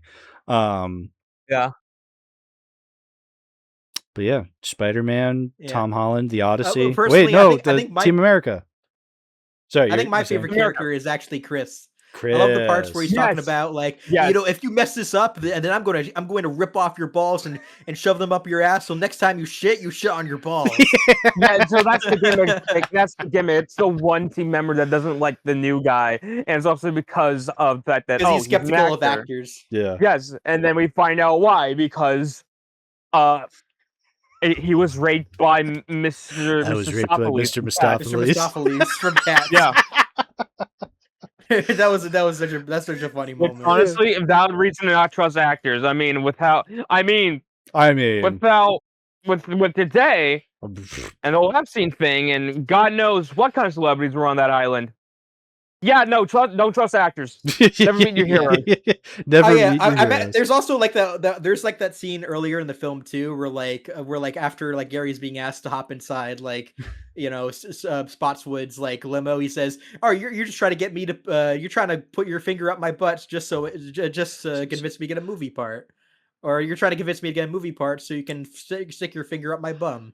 So that does kind of feel like something that was maybe kind of a jab to like what the Hollywood culture or atmosphere or environment was like back in the day, though. Which, hey, they were 100% right. I thought he wanted. I thought he expected the stuck Spotswood's cock. What do you mean finger up his ass?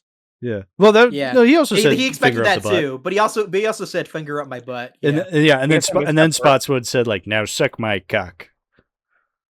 Ha, just kidding.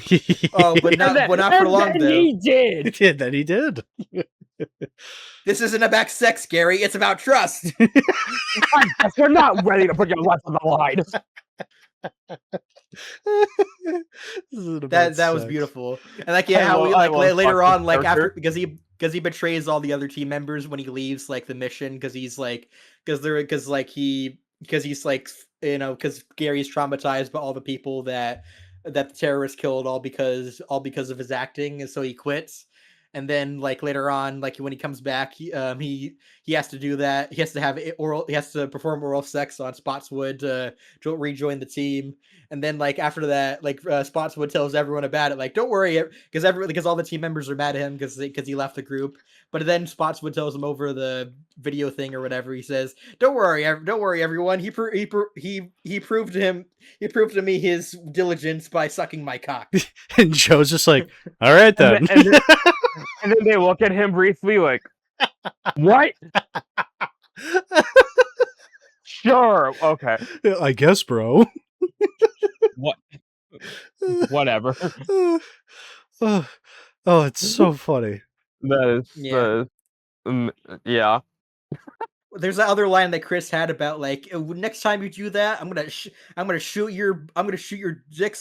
So next time you piss, you piss in different directions. You or piss in something different like directions. that. I'm gonna poke holes in your dick, so then the next time you take a piss, you piss in different directions, or something like that. No, Yeah. it's like it was like maybe I think he said something like shoving your dick up your ass, something like that, and then you're gonna be shitting all over your balls or something like that. I don't know. Yeah, that's the first line he said. I remember that. No. Classic. No, Yeah. I love how I love the vendetta he has against him about this whole show about this whole movie. Yeah. No any reason whatsoever until the reveal. It's like, oh, That he was raped That he by was Mr. raped Yeah, by that- Mr. yeah. Mistopheles. yeah, no, that's a valid reason. Yeah, and that's when Gary says, "See, this is why you don't trust actors." Yeah.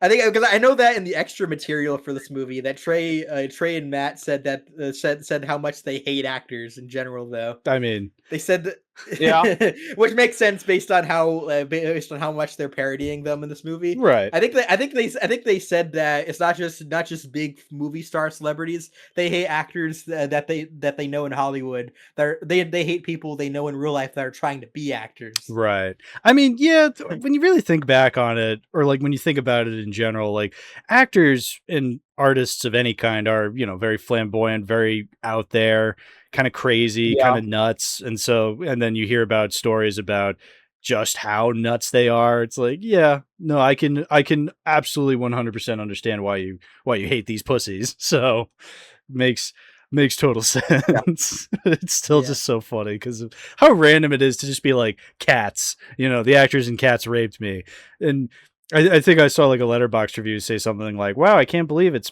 making fun of cats before the 2019 Cats movie." It's like, yeah, so it was probably more of a subtle thing back then, but then once Cats became more of a mainstream thing in 2019, then it takes on a whole other meaning. I love seeing them. Because I too was raped by Mr. Mistopheles visually. I mean, I think that's what Bamison said. Yeah, Bamison. Shout out Bamison. That's fucking funny, man. Now I'm thinking about it, I'm just thinking to myself, I didn't see them make fun of James Corden. Oh yeah, for With sure. him. Well, because James wasn't Corden even I find done. insufferable as not just a person but also an actor too. So Oh yeah, he's insufferable on all fronts. I endorse that. Yeah, he's one of those like Yeah. insufferable on all fronts kind of thing. Oh, I just got a message. Someone noticed my icon, just said Team America. I'm like, I have to tell them the context of why that's my icon. Hell yeah. Oh, speaking Yeah. of James Corden, I saw a video recently. This has nothing to do with anything, but I just wanted to share it. There's obviously the World Cup has been going on, and there was like during a pre-show thing, I guess like on Fox, every time they do the games, and then after they have like a post show, and I guess James Corden does like a post show, and one of the Hell no. commentators, I don't know if it was during a pre-show or a halftime report or whatever, we're talking about James Corden, and he's American. He's like a former American soccer player, and he's talking to a bunch of like British soccer analysts. And he's going like, "Yeah, you guys call him like a top shelf wanker or something like that." Like he says wanker, and the British analysts go they tense up. They're just like, "Oh, I didn't know you could say that on live television," because you can't say that on live television over there, but over here it doesn't phase us. And they were kind of like shocked that he said that on live television. And then I saw a clip of that on YouTube. I go to the comments section, and it's just a bunch of British people being like, "Yes sir, we hate James Corden, please, like you're the man, dude." Like just praising this American soccer player for calling him a wanker.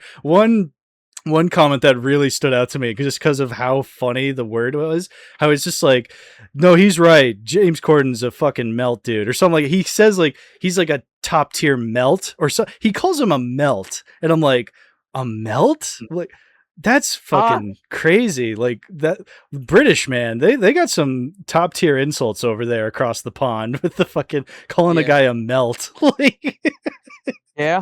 it just has stuck with me for weeks now.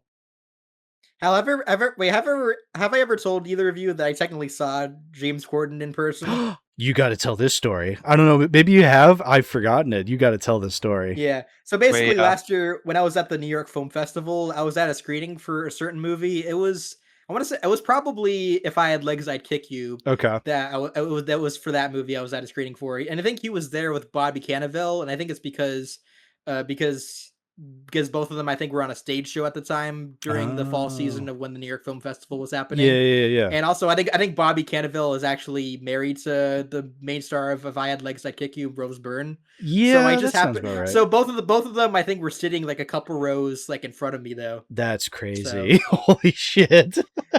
It's just like it's a shame it had to be James Corden of all people I But ran into. out of all of this us, festival. you've been the closest to James Corden, which is not that far because he's a pretty big guy for you. Fat joke. I did technically at that same festival. I technically saw Richard Kind as well. Like I remember I was going to the bathroom. That's awesome. See, that's and during the. Like I was going to the bathroom like at one point and on the line during it when I was going to one of the toilets or whatever. I just I see a guy pass me and I was like, holy shit, was that Richard Kind? That's that's a cool actor to come across as Richard Kind. Yeah, that's a cool actor. That's a cool actor to come across because I like Richard Kind. Yeah, he's a good actor. I like him. But I mean, hey, being in the same room as James Corden, I feel like I would love to do that. I wouldn't do anything because I'd be a massive pussy about it. I can't stand him as a person, but I would just if I was. I would never say anything to him. No, if I saw him. I'm a massive pussy when it comes to that. Like I would just like put on a smile and play nice. But that would be hilarious if I was in the same room as James Corden. Hey, James Corden, you suck. That kind of reminds me back when we were at MumbleCon. We were like walking to this one panel that was like on the other side of the building, and when we just walked past Jorge without realizing it. I mean, we kind of realized, is that him? I'm not sure if that's him, but and then we see people walking up to him talking to him like, oh yeah, no, that's him. And we were going to the exact panel he was supposed to be in with Dana Terrence and all that. And then a week later, we find out, oh yeah, so I'm gonna be using AI. Damn it. Yeah, I remember when we were there, and I sort of saw him like on an escalator. I didn't see his face, but I could tell like based on his appearance and sort of what I could see of him. I could tell that's George G. Gutierrez.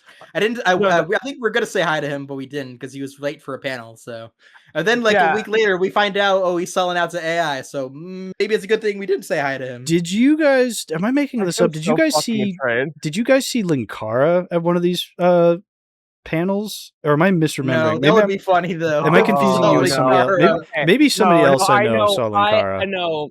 No, I think but I think I know what you're referring to. I remember back when I was when I went to TMG for the first time like a couple years ago. Okay.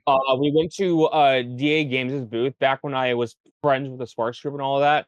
And I think I have a photo of Nevermore and Will in a photo together, something like that. And in that photo, you can see Linkara in the background. Oh, that's probably what I'm thinking of. You just see Linkara in the back, like Sasquatch. That's awesome. Yeah. Oh, that's a celebrity in big quotation marks, mind you, that I would love to be in the same room as. Like, I would rather be in the same room as Linkara than James Corden, honestly. Like, he's more at the top of my list. For the meme, dude. If I could get a picture of me and Linkara, that would be my channel banner forever. Like, one time you'll get a face reveal. It's just through that picture. People know what I look like. Maybe they do, maybe they don't. Whatever. My face is. And then you change it to the one with Doug Walker when you meet him eventually. Yeah, and then I get plastic surgery, and you don't know which one I am. Yeah. Oh no. I'll look like Matt Damon.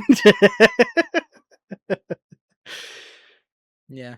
If you don't want a face reveal on the channel when you post your Doug Walker photo, just put the photo of Matt Damon in this movie on top of your face. Yeah. No, but I feel like I have revealed my face is the thing. I just don't know when that was, but like, I don't know. It's not that I don't want to reveal my face. It's just that I don't really care if I do or don't, you know? I feel the same way. Yeah. How's an interesting one to me? Because it's with you, it's like with many people like me, it's just like, okay, yeah, face and voice fits. But then one time I see your voice and I'm like, that's what you look like? That is completely different than how I image you in my head. Yeah. And then also with a name, I don't think I can say it out. I don't want to say it out loud, but like when I hear your real name, it's just like, yeah, you don't sound like, you don't look like a redacted to me. I think Hal fits you better. I'm a man of many forms, many shapes, many sizes. All of them Tony Soprano. I remember when you told me that like your the initials for Hal are basically your real name. I was Yeah. wondering what's the first one, and then I found out from Horatio. Robyn. I was like, oh, Yeah, I think we were talking it's about that during redacted. MomoCon. Hitler. Oh, it's redacted. Hitler's asshole lost. That's what it stands for. Amazing. Which, it's true. His asshole did lose. Wait a minute, your first name's Hitler? Listen, I came from Germany. Well, my parents did, and well, let's not forget about let's forget about the semantics about that. Anyway, Adolf Hitler, FBI. Agent Hitler, FBI. Agent Hitler, FBI. Fucking hell. I'm trying to think of what. I'm sure there's a couple other things I can talk about with this movie. I'm trying to think. I have a few things. I Sure. think one thing, like, I kind of wish we like. I mean, we kind of got a bit of depth into it, but I kind of wish we got more of. So basically, I think like the one. So we were talking about earlier how like how Gary leaves the Team American crew after what they did with the Panama bombing and all that. He's stating about the fact that like he has like a trauma thing where it's like, oh yeah, his acting killed his brother because his I think his brother fell into a gorilla pit trying to save him. And he had Harambe. blueberries in his pocket. Yeah, because he had blueberries in his pocket. He was like the throwing them Harambe around like a incident- rag doll. The Harambe incident before Harambe. Mhm. And so like he Oh has, like, a shit, you're right. Yeah. So like he just has that trauma on the back of his mind that like, oh yeah, his acting or somewhat led to the death of his brother and all that. And then he leaves because he's thinking of that moment again where it's like, my acting just killed a bunch of people and all that shit. Yeah. So I kind of wish we got more depth in that. I would have loved to see them like visualize that. Like, I wish we like got a visualized backstory of that just to see how that happened. Because it would have been funny how it played out. Yeah. Just because it's like, oh, it would just be funny how to see it happen. But like, oh yeah, damn, this feels kind of sucks that you went through all that. I do kind of like Sure. that, even though it's like this painful, traumatic memory, you never see it played out. I assume they probably didn't play it out because it would have been expensive to have a bunch of, marionette gorillas tear a child apart. But I think it's made even funnier by just having the sounds of like the gorillas going, ooh, ooh, ooh, ooh, and then you hear like screaming, going like, oh, Gary, like that's Yeah. a lot funnier than if we actually saw it happen. Like the voice acting really sells that. Same with the whole like Mr. Mistopheles thing about Yeah. how like about Chris was raped by him. Yeah, speaking of cats, actually, there's like this one scene where like two of the members, I think it was Sarah and then Joe. I forgot. Yeah, it's Sarah and Joe. Joe. Yeah. Yeah, Sarah and Joe. They're trapped in this one room by the actors and all that, and it's like, yeah, let's see, you have a yeah, and then they bring out Kim Jong Il's quote unquote Panthers, and it's just two black cats. It's just two Oh, like, that's kittens. great. Yeah. That's funny. Oh yeah. Yeah. I just and they just put like panther sounds over it, just like just like scary, but it's just two fucking cats. Yeah. And then like she uses Yeah. like And then the cats start mauling what I think it was Helen Hunt they started mauling, I think. No, it was Sean Penn and Danny Glover. Oh, that's right. Yeah. Yeah, you're no, right. that was crazy. Just like, oh, that I'm watching puppet gore, a cat killing a puppet, and there's gore. I Wait, like it a puppets. Yeah. I thought that was actually creative. Just like, oh, Yeah. it's just not like there's no like, oh, there's actually like blood and guts inside the puppet. That's actually like really clever. Yeah. Work put into that, and then just seeing a puppet break that made him feel realistic in a way. That's I Oh, yeah, like that was that. great. Speaking of that, I remember earlier we were talking about how like this and Dark Crystal are like mostly non-human puppet films and all that. Mm-hmm. Yeah. I don't think I see. I remember this briefly through while we were talking all that, but no. There was just one scene that stood out to me. It's when it's when Gary first got to the Team America building and all that, and then Spotsworth is telling everyone like, "Hey, this is the new guy and all that." Meets everyone, tells them what's going on, and he's like,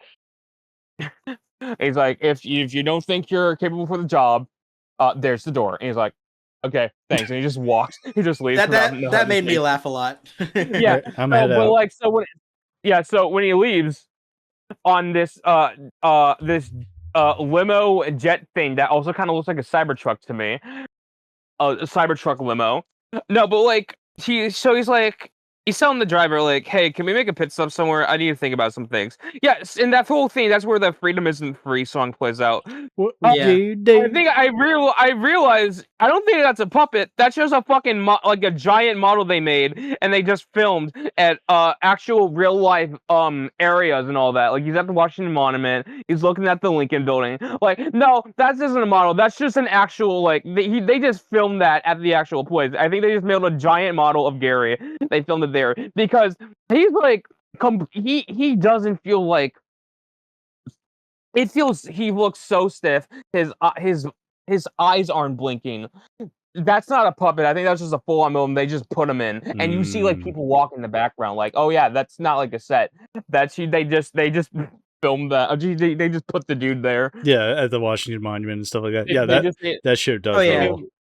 They made just to me like possibly a giant statue or something like that of Gary. Just put him in like real life places for this scene where he's just thinking about, should I join Team America and all that? Well, the song's playing and all What that. would you Yeah. do if you I will had to say give though, up your even though freedom? I love this movie, it's one of my favorite comedy films. I think that part is probably the only scene in the movie where it does kind of lose me a little bit, though. Maybe it's like a little too long, you think? So maybe I guess I just didn't find it super funny though. Okay.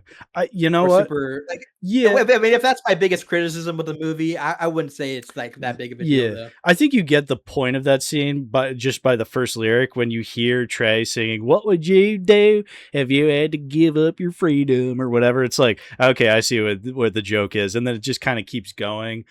Yeah, I still think it's funny because just seeing like the actual puppet just standing around still, like in front of like the fucking war monuments, like that. Yeah. Like, he's in front. I don't think it was a puppet. I think they made like a giant statue of him and put him there because he looks like.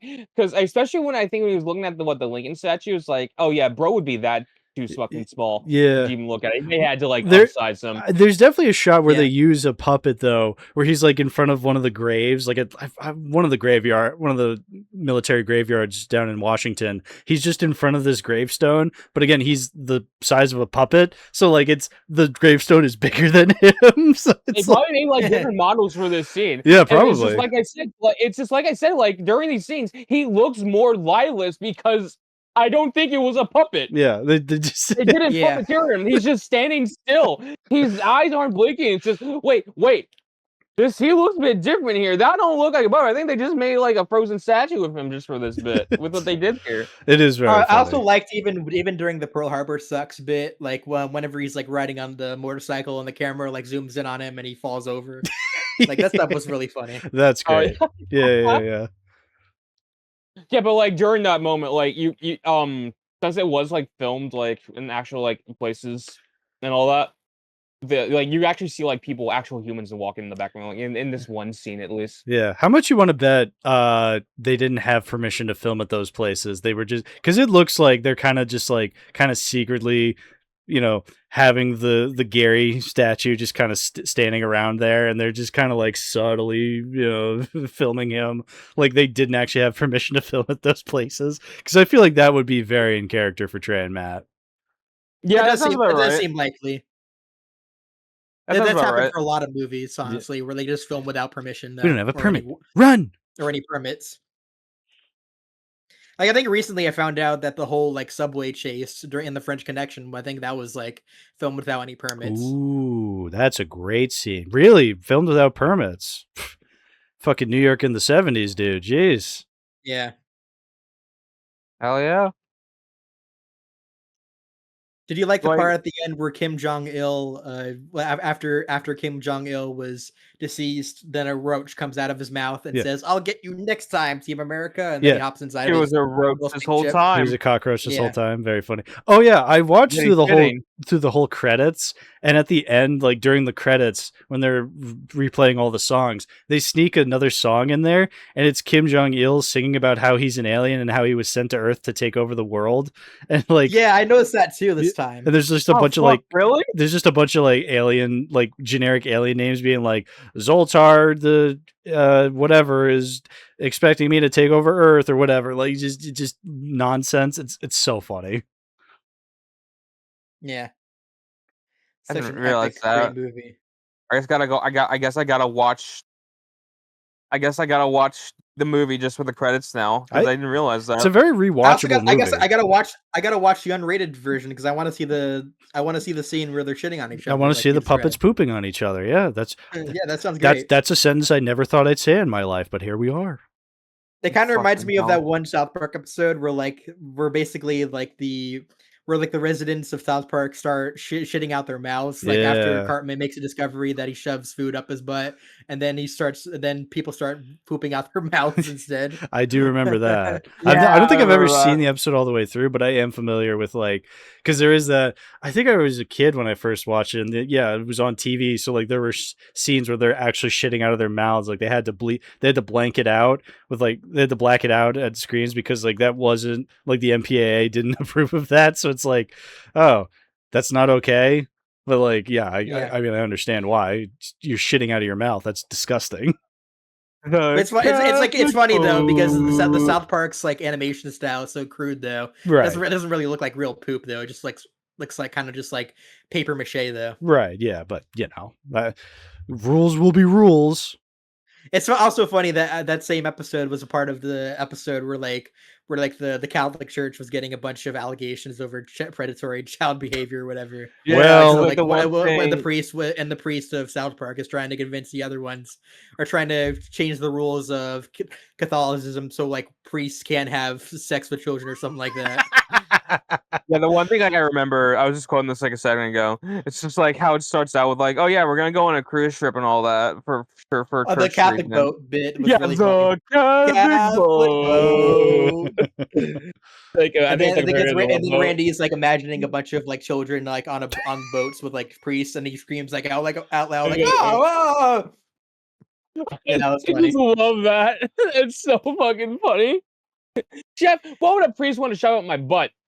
Goodbye. Goodbye. Goodbye. that was great. I'm saying no, this one.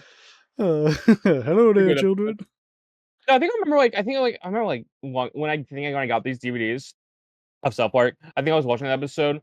So when they're all in that bathroom, and when Cartman actually does shit out of his mouth, Kyle says, "Get the fuck out of here!" But for some reason, the early seasons on the DVDs, they're still censored because I remember hearing that uncensored.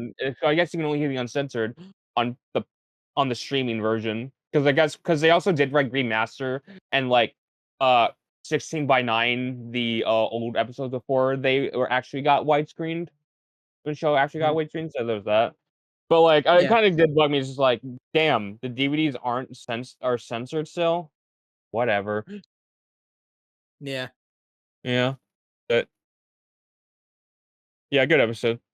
Yeah, great episode. Great, yeah. Great What movie. season was that on again? Great movie. It was season 6 episode, Red Hot Catholic Love. Oh, I thought it was season 8. Whatever.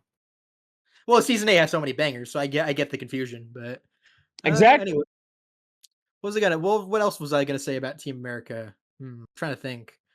Wait, Robyn, do you like this or the South Park movie better though? Oh fuck, dude. Don't make me choose. Because the thing is though, there are things I like about this movie more than the South Park movie, but I do think the South Park movie has stuff that edges that movie over this one a little bit. Well, here's the thing. Team America is like an original movie in some way. The South Park movie is also kind of like a more of a reimagining version of an early episode of South Park, from what I remember. True, Because I remember yeah. there was like an early episode of South Park where it's basically Yeah. yes, there's an early episode of South Park where it's just, oh, Sheila finds out about Terrence and Phillip. She doesn't like it for the tumor and all that, and she starts to protest and all that. But in that episode, I think like they were going up to the network and all that protesting, and The they network also headquarters. and they angry birds themselves onto the fucking building, killing Yeah, themselves. they launched themselves onto the building. They start dying though. Yeah, that was funny. Yeah, and then I guess they redid that episode for the movie, and it just 10 times better. Yeah, I think it fits more. I think it feels appropriate though because they do make it grander in scale because instead of like watching Terrence and Phillip at home, they're going to see a Terrence and Phillip movie, and now it's an all-out Yeah. war against Canada instead of them just going to the headquarters and protesting there. It feels more epic though. See, when I saw this movie in a way, I kind of thought like at one point like, oh, like I thought this like came first, or like this is like, oh, this is like the starting point of the series because it's like because the concept is at the beginning it's like, oh, the kids are learning how to say swear words, and then after that they're just like that for when the show actually starts because I figured they also say swear words at the beginning, so I figured it's more fitting that this was. I want to say this was the beginning point of that timeline, but it's technically not. I don't know. I just find it confusing. It's Oh like, yeah, I feel that too because that probably could explain how the boys learn swear words. Although I do think in that movie itself, though, the parents are already aware of Terrence and Phillip, though, and they know who they are. Whereas I feel like in the episode Death, that's how they first found out about Terrence and Phillip, though. So I feel like this movie would have taken place after that episode. possibly, but I would have again. It's just that's the thing that confuses me. Is like, were they always saying fuck, shit, piss, and all that stuff? Like back in season 1, or did they just get more, or did they just start swearing more after the movie? It was just something that just kind of confused me. But it's just like, I think the where does this? movie is supposed to be kind of like an encapsulation of the show because, like someone like me who has seen episodes here and there of South Park, I'm not as well knowledgeable of the show like you guys are, but I still understand the point of that show through watching the movie because I feel like the movie really So I feel like the movie was kind of made to just kind of encapsulate what the show is about, just on a grander scale, Yeah. for those who may have never seen the show. That's a good point, actually. Yeah. Anyway, what did you like about this more than the South Park movie, Lazy? Well, I do think the South Park movie has a better plot. Hmm. I do think as a musical it's stronger. Well, to be Mhm. fair, South Park the movie is trying to be more of a much of a bigger scale musical than this is though, because they sprinkle Yeah. in some songs here, but it's not meant to be like a full on musical like the South Park movie is. I think the thing I like about this movie more than the South Park movie though is I just find it funnier. Yeah. You know what? That I kind of figured. Yeah, that makes sense. Yeah, I can agree. Like, I think with this one, I think with the South Park movie, I think it was more plot focused. This one was more joke focused. Absolutely. Comedic focused. Yeah. It doesn't have some of the emotional bits that the South Park movie had. Right. But Yeah. this one I think is more focused on the jokes though. Sure. Was still a solid plot point to be still Yeah. played out. Like, there's nothing wrong. I have no problem with the plot in a way. Oh, same here. But I think it's Oh, yeah. we more remember this movie for the jokes, whereas the South Park movie, we also remember it for the jokes mostly. But I think there is more of a solid underlying Message. underlying message, a lot more, like you said, emotional moments. As emotional as South Park can get, Yeah. Whereas here, this is just a big farce. But yeah, I think I do like the South Park movie better, but I also just really like this movie a lot too. I think they're both very strong comedies.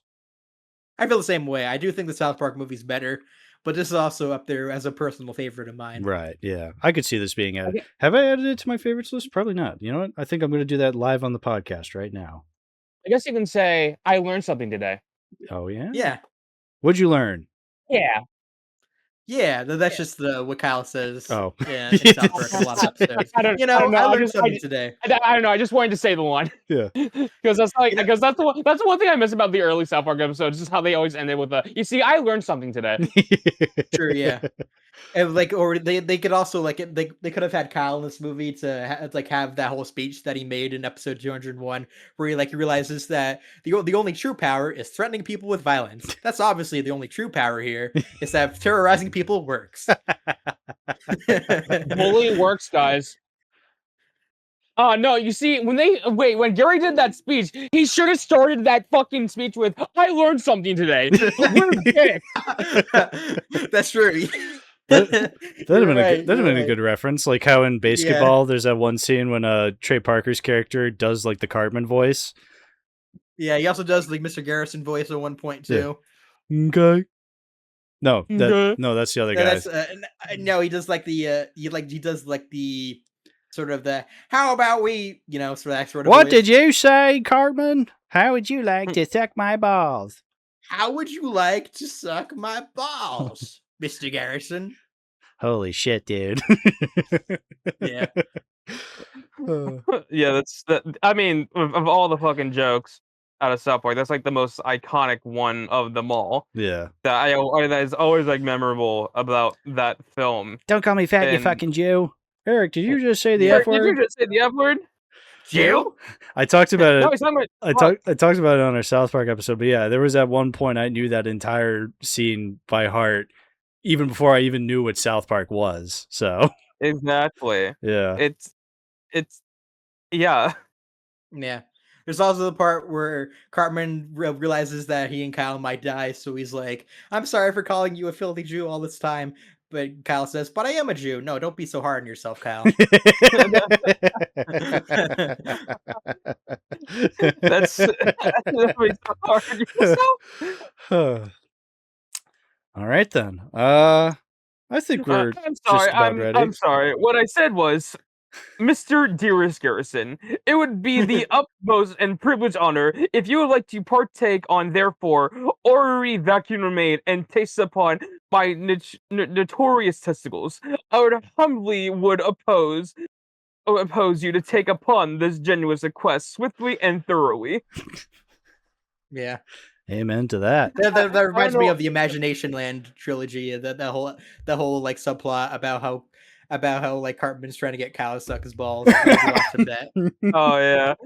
No, I think that was like a message I sent to Lazy one night because that was just something I just thought in my head of the whole how would you like to suck my balls if it was like more verbose or something like that. Yeah, And you yeah. see like those like those memes where it's like you take like this one line and then you extended it in a like really like British manner or something like that. I don't know.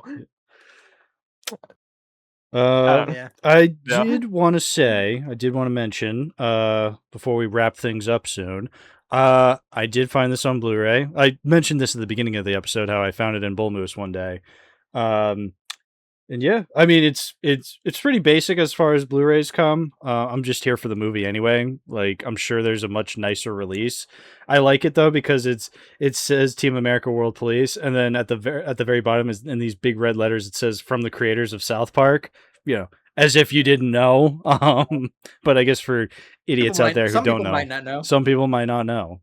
So it's a good way of getting them to be convinced. Like, hey, I like South Park. Let me watch this movie.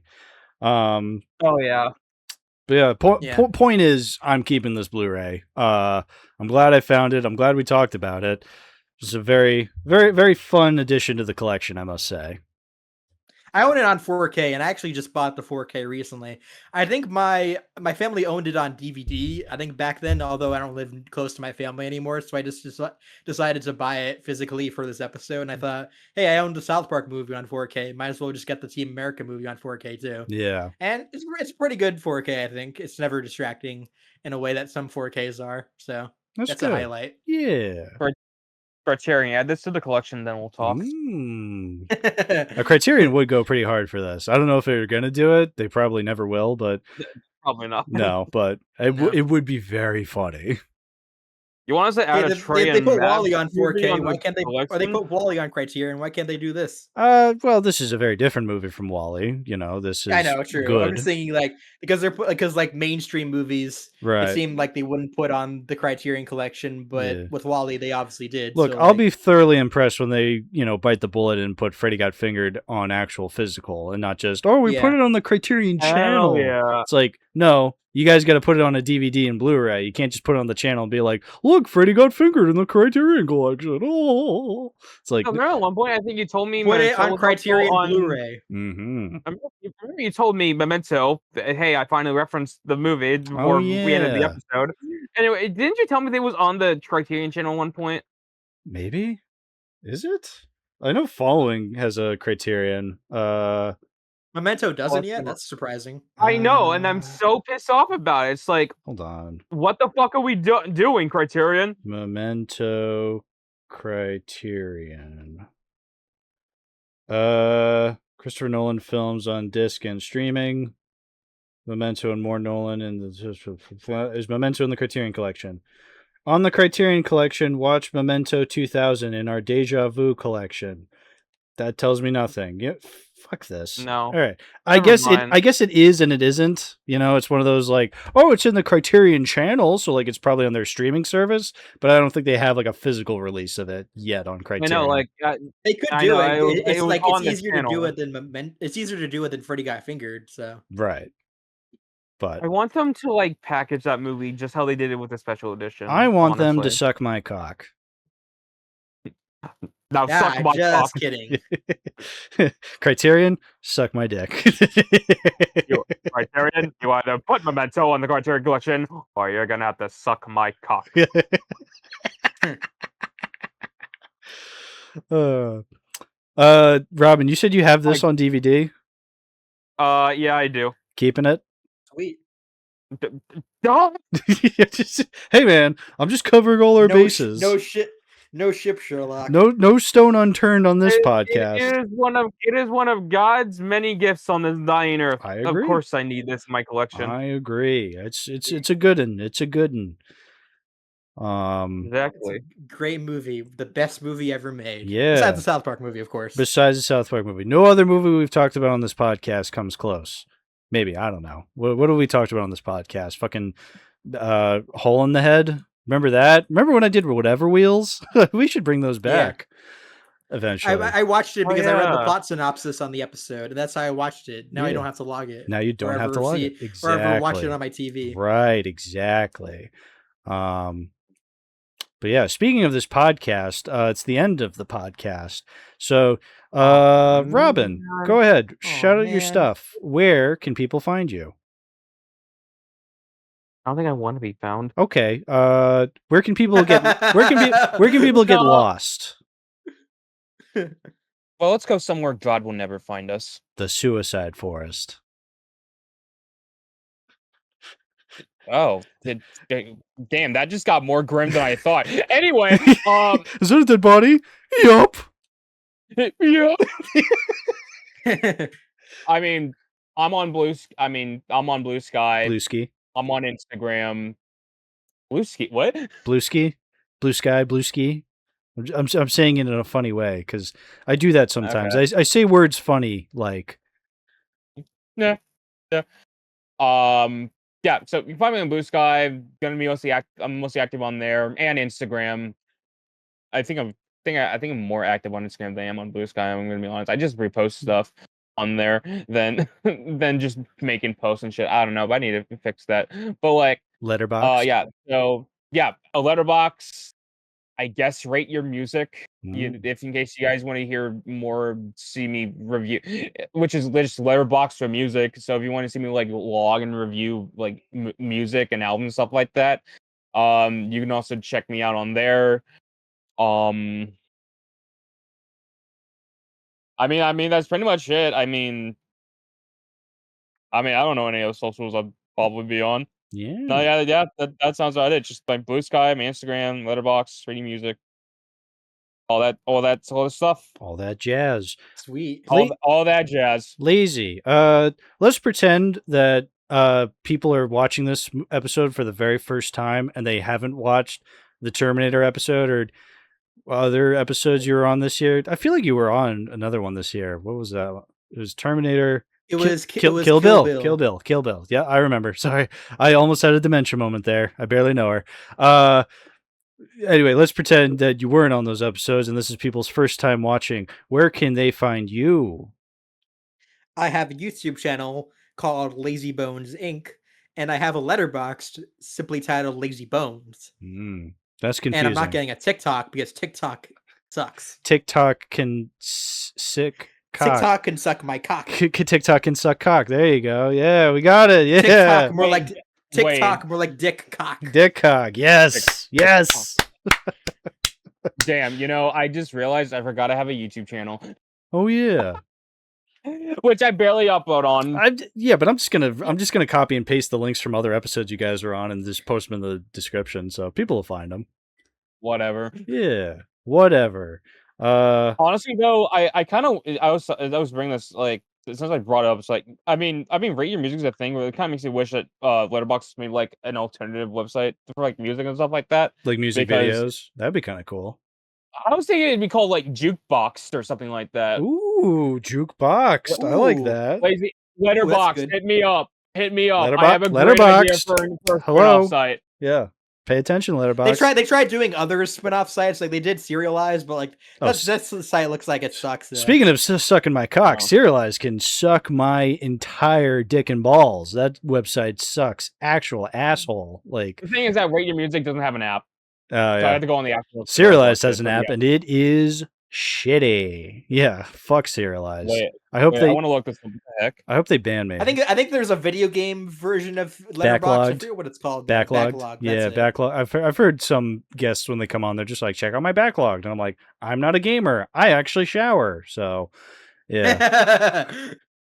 that's mean. Is We're not- it made by the same company that makes Letterboxd, or Serialized? I don't know. I just started using it because other friends used it for shows, and I used it to start logging like Twilight Zone episodes because I wanted to keep track of that.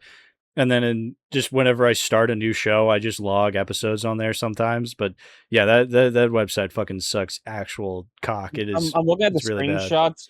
I'm looking at the screenshots on the App Store. On the Play Store and all that. Like it has like a similar layout, but like I Yeah. don't know if it is like Oh, the same we thing. found out about this Yeah. recently, actually. So, because Ketchup has been watching a bunch of Disney stuff recently, and they watched Disney. They watched this Baymax thing. I know the episode's supposed to be over now, but this is actually a very funny story. I have to tell this on the podcast. So Ketchup has been watching a bunch of Disney stuff, and they watched this like weird Big Hero 6 spin-off show called Baymax. And you can log it on Serialized and Letterboxd. And on Letterboxd, it's very funny. The you know how they offer like the different backdrops? She was like, "Oh yeah, don't check on the backdrops, guys. Worst mistake of my life." And we're like, "What does that mean?" And she's like, "Apparently, some of the photos used in the backdrops for this Baymax series is from an Aunt Cass porn video." What? If you go at the time of us recording this, again, July 3rd, 2026, if you go on, if you find Baymax on Letterboxd and check the backdrops, some of them are screenshots from a porn video of Aunt Cass and not the actual show. And we were like, oh. So, of course, naturally, I changed my backdrop for the show. A show I'm never going to fucking watch. I changed it to one of those images.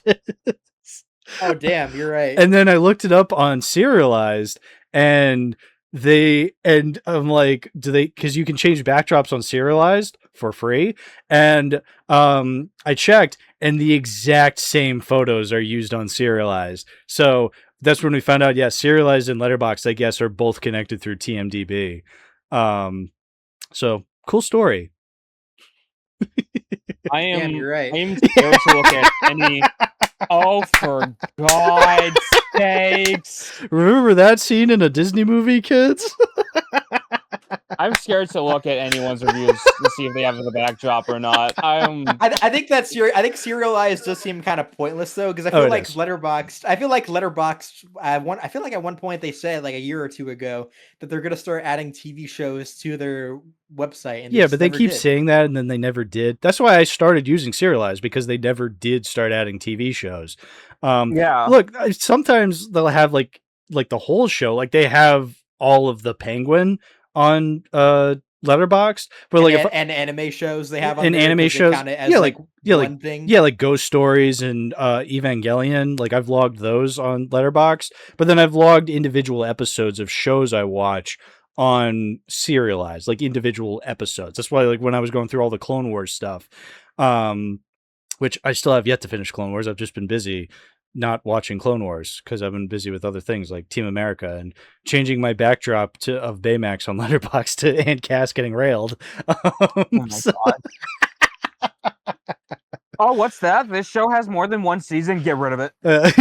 Get it out of here. Go away. Get it out of here. Get this. Nothing. You lose. Yeah. Good day, sir. We'll allow porn, actual porn, literal porn as backdrops for this show. But if there's a season 2, get it the fuck off. We don't want this filth on here. Well, what's that? Shitpost posters made by Shaft Crew? Get rid of it. yeah. Oh yeah, that's another reason to get mad at them for taking off the enchanted helicopter poster all those years ago. They allow this, which hey, I'm fine that they allow this, but that also means they should also allow fucking the enchanted helicopter poster. Thankfully, Exactly. there is some movies they haven't taken down or custom posters for. There's Kronk's New Groove. I think that one's still up. That's the only one that still remains. It's a trooper. But the Flash poster was taken down with the turkeys off the menu for a font logo. That was heartbreaking. Yeah, no, the most heartbreaking one was the enchanted helicopter one. Yeah. Did they take down all of the click posters for the other movies that William made those posters for? I think they did take down the Faust one, which did greatly upset me. Because that's a hood classic, the Faust click poster. I think some other ones are still up, like really low key one. I mean, Faust is pretty underground. So like if it got to Faust, that's pretty serious. Yeah. The Kronk's New Groove one. I'm so glad that one's still allowed on. Because it is I think it is one of his best work, William's best work. So I'm glad that make as many screenshots as possible, people. Because if they do take it down, we need to put it back up. Like that one. I don't see what the point in taking down various backdrops or posters are. They hate fun. Appropriate though. They hate fun. Which they really do. Which you know what? There's even official screenshots of movies. Yeah, that get taken down. That they keep taking down as backdrops, even though they're literally part of the movie. So I was supposed to end the episode 10 minutes ago, but I need to get into this. Star Wars. Obviously, I've been watching Star Wars. So for Star Wars month, it's this indie sci-fi thing. It's really bad. But for A New Hope, I have it as my main profile, because it's one of my 4 favorites on my profile on Letterboxd. And for a little while, I had my backdrop be the opening shot of the rebels getting chased by the big Star Destroyer. They took that down. I'm like, that's literally a scene in the movie. Why are you taking that down? That makes 0 sense to be taking it down. So now it's 3PO and R2, which, hey, I love me some C-3PO and R2-D2, but why are you making these dumbass decisions? If people are going to pay $50 a year to have Patreon, let me do what I fucking want with my profile. Let me use these shitty ass posters for these movies. Let me use these shitty ass backdrops. Let me use Aunt Cass getting railed as a backdrop for a show I'm never going to watch. Let me do that, because guess what? I'm paying $50 fucking dollars a year to use your shitty ass fucking website app. Fuck you, Letterboxd. Actually suck my cock. Oh man, that was the biggest Hal crash out I've seen in a minute. Bravo, Hal. Bravo. That was a bigger crash out than when I ranted about BVS all that last year. I don't know if he'll ever top my Tenet crash out during the. No, that's the ultimate crash out, is the Tenet crash out. Nothing will ever top that. Good time. Yeah. Weren't we supposed to end this episode? I guess I should end it now. Yeah. You should probably end the episode. Cue up the season 1 South Park credits, but I put the music of Wilbur's quote of Dr. Seuss over it because I thought it'd be funny. Good. Yep. That's exactly. Going down the South Park to have a Zilpha time. Friendly faces everywhere. Something. I actually did do that. I actually did. Okay, I'll put it at the end of the episode. Goodbye, everybody. Bye. I'll remember you all in therapy.